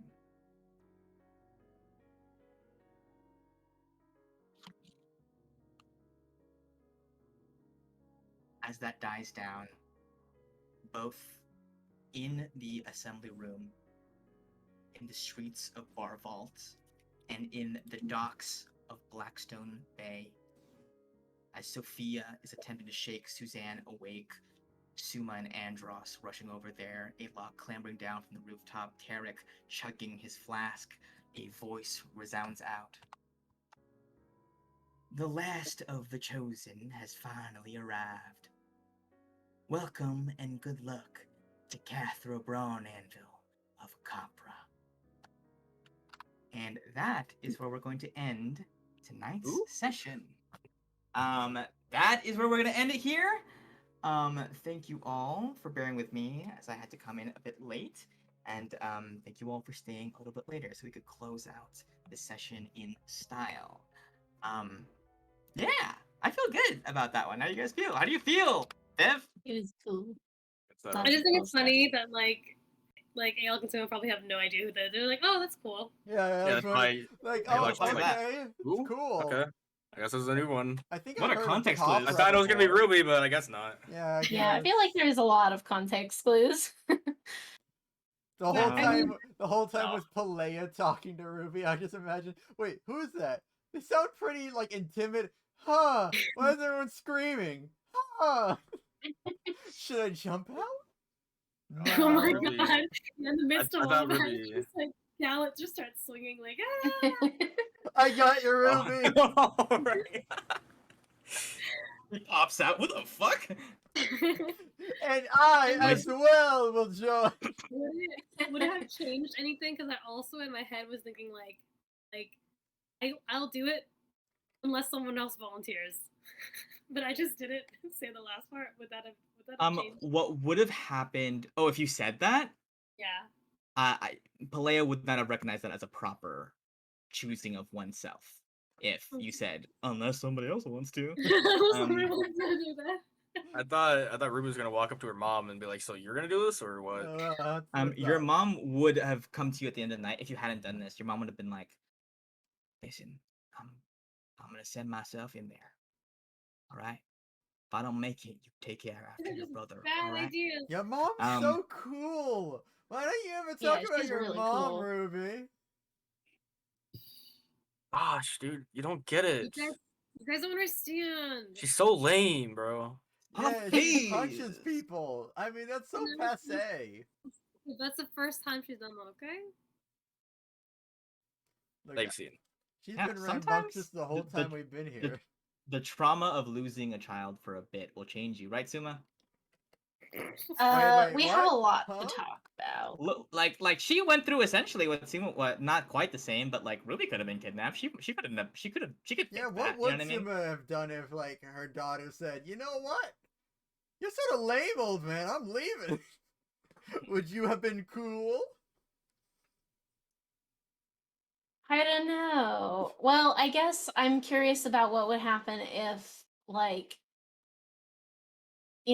assuming everything didn't happen, like, she just came back, like, Alok or Ruby, and was like, "Hey, I've just been, like, wandering around for a little Yeah, I've been bit, finding chilling. myself." And I'm I like, I need a place to "What crash tonight. Yeah, can I just come are in? we doing?" Yes, because there, Yeah. I was like, I was just fucking with you. We were like, we This were was a eating ice prank, cream around the bro. corner. It was just a prank. It really got you though. So Wouldn't that be the biggest slap in the face, Look at your though? face. It's been many years. You did a whole fucking adventure for this shit. Instantly high five. Rude as hell. Yes, I you would. definitely think though. What if like Suli like voluntarily left? Like, I was when I made my backstory, I put as many things in it to indicate that she did not leave voluntarily as possible. So that Yeah. hopefully Tina wouldn't choose Liz that. put in all caps, "Don't you fucking dare make her run away. I will gut you in your sleep." And I he was like, was Yeah. kidnapped. I swear. I don't remember how explicit I made it, but I do remember Wow. when I was writing it, I was like, God, I really hope they don't do Over that. And the controlling kidnappers parents. sucked. Okay, the kidnappers were cringe, and she doesn't like them. Yeah, they were Okay, cringe. She didn't and make yeah. friends with anyone. make her That's the suffer. trash. How do you guys feel? How you guys feeling? That was fun. It's Awesome. It was good. a bit Yeah? unfortunate we have to wait another week, but Yeah, it's a good setup for next session. yeah. Yeah. Mhm. Next Lots session's of gonna be comedy interesting. lots of comedy this episode, I think. Lots of comedy. Yeah. Weirdly. I think it's a good levity for what's Yeah. to come. Mhm. good No, Yeah. no, I think we're just gonna keep the comedy level if I'm gonna be honest. Yeah, we'll just be like, "Hey, Madeline, what's Madeline, up? what are you Hey, doing? She seems Incorporating good-humored. these you little corpses? goofball." Oh, I Oh, feel like I always have that's to have like Madeline. hair in my face when I play Madeline. It's just like dude, just so edgy. You sound like playing the Joker with her. It's insane. It's my I'm the Joker, baby. Oh, Yeah, now that's what I want to see from Simon. For sure. that is. I'm with Xandus. I would say. She has a T-shirt that says "I'm with Sanders." Mhm. oh my god. I stand Simon Xandus. has the shirt that said Xandus. He's like, Oh. "You weren't supposed to find out like this." Oh god. I just can't wait for the actual reveal. Like, it's funny right now, but once it actually happens, man, it's gonna be so good. Yeah, well, I mean, we're gonna have to wait a lot longer because, like, I mean, look, Endgame. let's be It's honest. Endgame. Let's be honest, Ryan. We called this. We Yeah. called this. Well, I mean, the thing is, it's not even like we're predicting it. Like, we know. Yeah. It's It would have been wrong can't. to not do it. I think. I think Oh there wouldn't yeah. have. It's Yeah, like you're right. if I weren't like pushing it in this direction, I shouldn't have done the plot in the first place. I think. Yeah, Yeah, no, right. it's It takes Simon out of it's- the story at this yeah, point, if that's not the case. So. yeah, no, it's like, oh, the writing's on the wall. Yeah, because obviously things are being set up. You don't just Yeah. yeah. Yeah. It's foreshadowed. We'll get there. Yeah. Every time I was like, there hasn't been a Trojan in Copper in a really long time for some Oh, reason. who knows? Who knows? They haven't been chosen yet. Oh my goodness. Yeah. It was always supposed to be like I think it would be a lame arc when you kind of like get forced to take on a responsibility because like a Yeah. god said so, but it's a difference when you take that responsibility on purpose because of what you care about. And so that's kind of Yeah. I thought we were Who still talking about Simon being the. Oh, mean, you meant sure. Simon BBG. Oh, That's that's what I don't know if Gallo's on the same page now. I don't know. Who that's in knows? that's already in the fucking books. That's Who there. was Yeah, that okay. chick that was talking earlier about like you have to join? What was her name again? You have to join one. What? Madeline? So? Melissa? What? The second one? Stone. Estelle. Estelle?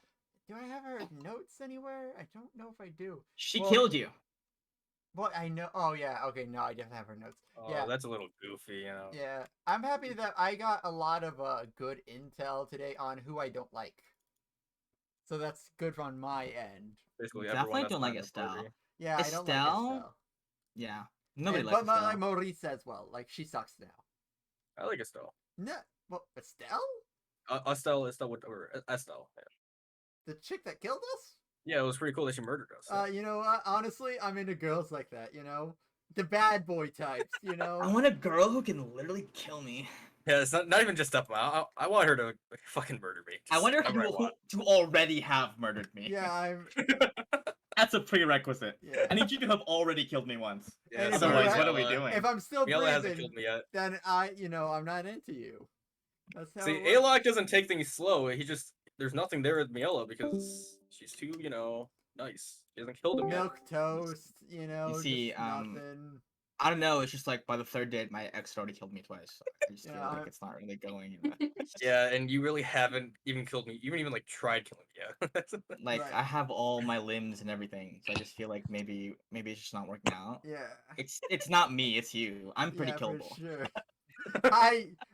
I am super vulnerable at all times. A knife to the back, at least. Come on, put some effort into this relationship. Maybe one day. We'll see. With that special someone. Yeah. Let's see. Well, we learned a lot today. Actually, I think. Oh, Or Alok's it kink, feels yeah. it feels like a Yeah. lot happened this session. You know that Madeline also was in the same place wherever you went when you died. Mhm. Madeline was also there. Yep, apparently. And But she was remembers super when I don't. pining after you, dude. Good job. Yeah, it's another fangirl. It's weird. Yeah, Alok's just one of those guys, you know? But hey, Well, you know what? If it's anything like the last one, she's Yeah. gonna die. So that works out. Hey. Alok took one look at the hero's journey and went, "Refusal of the call? Yeah, that's me. I'm gonna stay right there." I'm in there. That's me. I'm in there. Yeah, we learned that. Sophia and Suzanne is finally there. Yeah. That's happening. I had to get that done at some point. So I'm actually glad that you ran from this fight because you ran from it, I'd be like, oh, I have like an organic way of like Sophia would run to see the chaos, right? Because she's heading here at some point to like talk strategy with you guys, and now we can kind of have the scene without like throwing it in later. And Tart gets to be Um, part of it. Yeah. So while they're having a You very... really think we could have won that fight? I don't think we could have. They I wouldn't don't have know. merged I if think they would. they wouldn't have merged if Dumo literally Well, even was before that, they were unscathed. crazy. Dumo didn't even get hit. I guess it's possible if Suma just tanked, but like, man, if they got one lucky hit or even just a single crit on Suma, the fight was over. Yeah, I was worried Uh, because they both were going before me, but then it turned out fine, actually. We're fine. We're fine. But yeah, I think it was better this way. dimension toured out. It was definitely Um, cooler this way, I think. Yeah. I know, I'm Yeah. just... Yeah. You know, I thought it was just funny, like, you're having this very touching scene between two sisters that were finally reunited, and in the back there's a drunk pirate that's just gonna be Oh yelling my obscenity. god. Are they siblings or dating? I can't tell. And That's he is it. by far the most dangerous one there. He's just fucking drunk. Still got his guns in his hand, just swinging around at Yeah. everyone. Just like... Got it in so Woo! quickly. my And yeah, I gosh. think we got some good like Ruby's mom and Ruby scenes as well. Mhm. I Yeah. think That we was got to huge. That was huge. squeeze. We got to squeeze Gallet and Aliceris in there as well. I'm That was shocked he's also here. huge. Shocking. A I lot. was like, man, how do I do this session without Tylen just not being able to do anything. Right. the It's entire fine. time. It's fine. I was listening to stuff I never got to listen That was to. good. Yeah. But I also yeah. talked to Madeline. That was a pretty weird conversation. Yeah. Yeah, she's definitely the exact opposite of Alok. I Yeah. think she's a bit. Call me crazy. She's crazy. I'll call her crazy. Yeah. No. Yeah, She yeah. may be a bit unhinged. Yeah, Just she's like a rabid slight. dog. Yeah, yeah. I think we could just talk. We can talk to her about this. Honestly, I just think she has misconceptions. That's all. Sometimes you gotta. Spoiler, we're gonna try to recruit her as our crewmate. Look, I'm just Mhm. saying it's about time we bring in some big guns on the crew, and I think she might be a big gun. Probably. Besides, Right. Again. it's sort of lame if you always like invite the people that are easy to invite to a crew. I want you want to invite the big baddies, right? Is that? I think Yeah. we're on the same page at that. You want the character where you had to select a very specific dialogue choice, like 10 Yes. chapters. Yeah. ago, Yeah, and yeah. get rid of them. I want to be like, I need this Come on. specific build. I needed these specific words in the past, and now is the time. Yeah. See, now we can't add her to the party of ship characters that we send out to fight for us. Well, it's And also to level them it's up. also the fun thing where we get to see how Chino. Every time a bad person joins your crew, they have to get weaker. I'd like to see how that works. That's true too. Yeah, a closer look into it. Well, actually, if okay, I'm not saying this is gonna be a thing that can Well, happen, hold on. but I'm saying to Uh-huh. join you, she would have to give up her allegiance to Xander. Oh, which there is we what makes her go. powerful. Immediately, look how. But there'd be some residual effects, so she has like some of her Yeah. old powers, but it's much weaker. You know, Much weaker, though. she'd still Yeah. be able to keep her Level theme 3. for the audience, but like it's a bit weaker. I think we can just maybe kill her. I don't know. Well, and then bring her back, Well, because then she'd fall in love with you, right? If we're all going with that plan. I don't know. Was that ever? I'm just saying, Alok, you're a heart. That's when She only Miela. killed me once. We need more than that, okay? That's when Miela goes on her revenge arc and just fucking starts And then using- she kills rips me. off Suma's thing that he gave her and goes, "Oh no, you don't, bitch!" Just fucking mind controls people. Can't wait for wonder- that to happen. Oh, I gave See- her like a very delicate French accent. I forgot. Well, that's just how mad she was. Yeah, she dropped the accent actually entirely. You don't like Marisa? Saying that to Thailand. No, she's rude. She was willing to even if she's not that caring about the ring, she's like, I'll send him in. I'll just fling him at him, and just like a rude person. I don't like her anymore. I don't like her. That's true. I don't. Okay. Man, I don't you think said that. her morals are equal to mine. She seems like kind of chaotic good, I think, maybe. She's like doing whatever it takes to do or to get the end goal. I don't Like, know. I think she's good in it angle. for herself. Maybe. That's not for the chaotic good. You just that she said that you were like a brothel frequenter. Yeah, and like, what the heck? I've never even been in one. That's so rude. I don't think any. Well, I don't know. Suma and Ruby. You guys would be the. Yeah, you guys would be the type. Why not Alok? What the hell? The only milk there you don't want, man. Oh boy.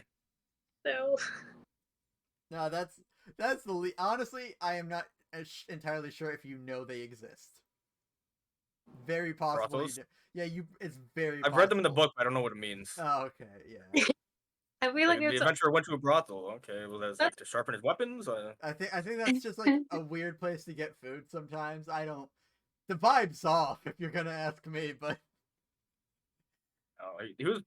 If she was saying the one that she said about Alok, if she was saying that about Sumo, pretty on point. yeah, the hard liquor is where they lost me. But other than Yeah, that, but the feral, just absolute murdered, horrible, they really went horrible. out of their way to make sure it's not us. But at the same time, they still got our classes completely right. Yeah, I was expecting her to say the Ruby that she loves healing. I'm sorry. Loves healing people. The thing is that Estelle has seen you fight before, so it has an idea of your abilities. So she Yeah. can't lie about that too much. But she Fair. can dare about it but Estelle wasn't there long enough to get a read on your temperaments or your personalities. Right, that makes yeah. sense. Yeah. Maurice is Yeah. a real wild card. I like Oh, Tarek yeah. as a wild card more, and at this point, I love Tarek, dude. He's just fucking around. He's Yeah. just The fact like that he I- sent his crew to help the he- civilians, which I'm Mhm. guessing you just did say not to do all the crewmates because that'd be a lot.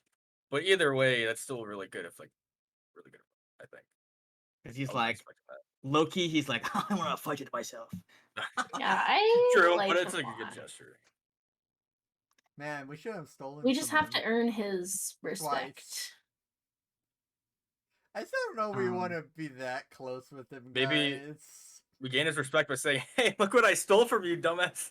He's like, "Hey, good job." Honestly, Look, he we would respect the stole. hustle. I think he would. Yeah, Or try to shoot us and kill us immediately. yeah, but then Both?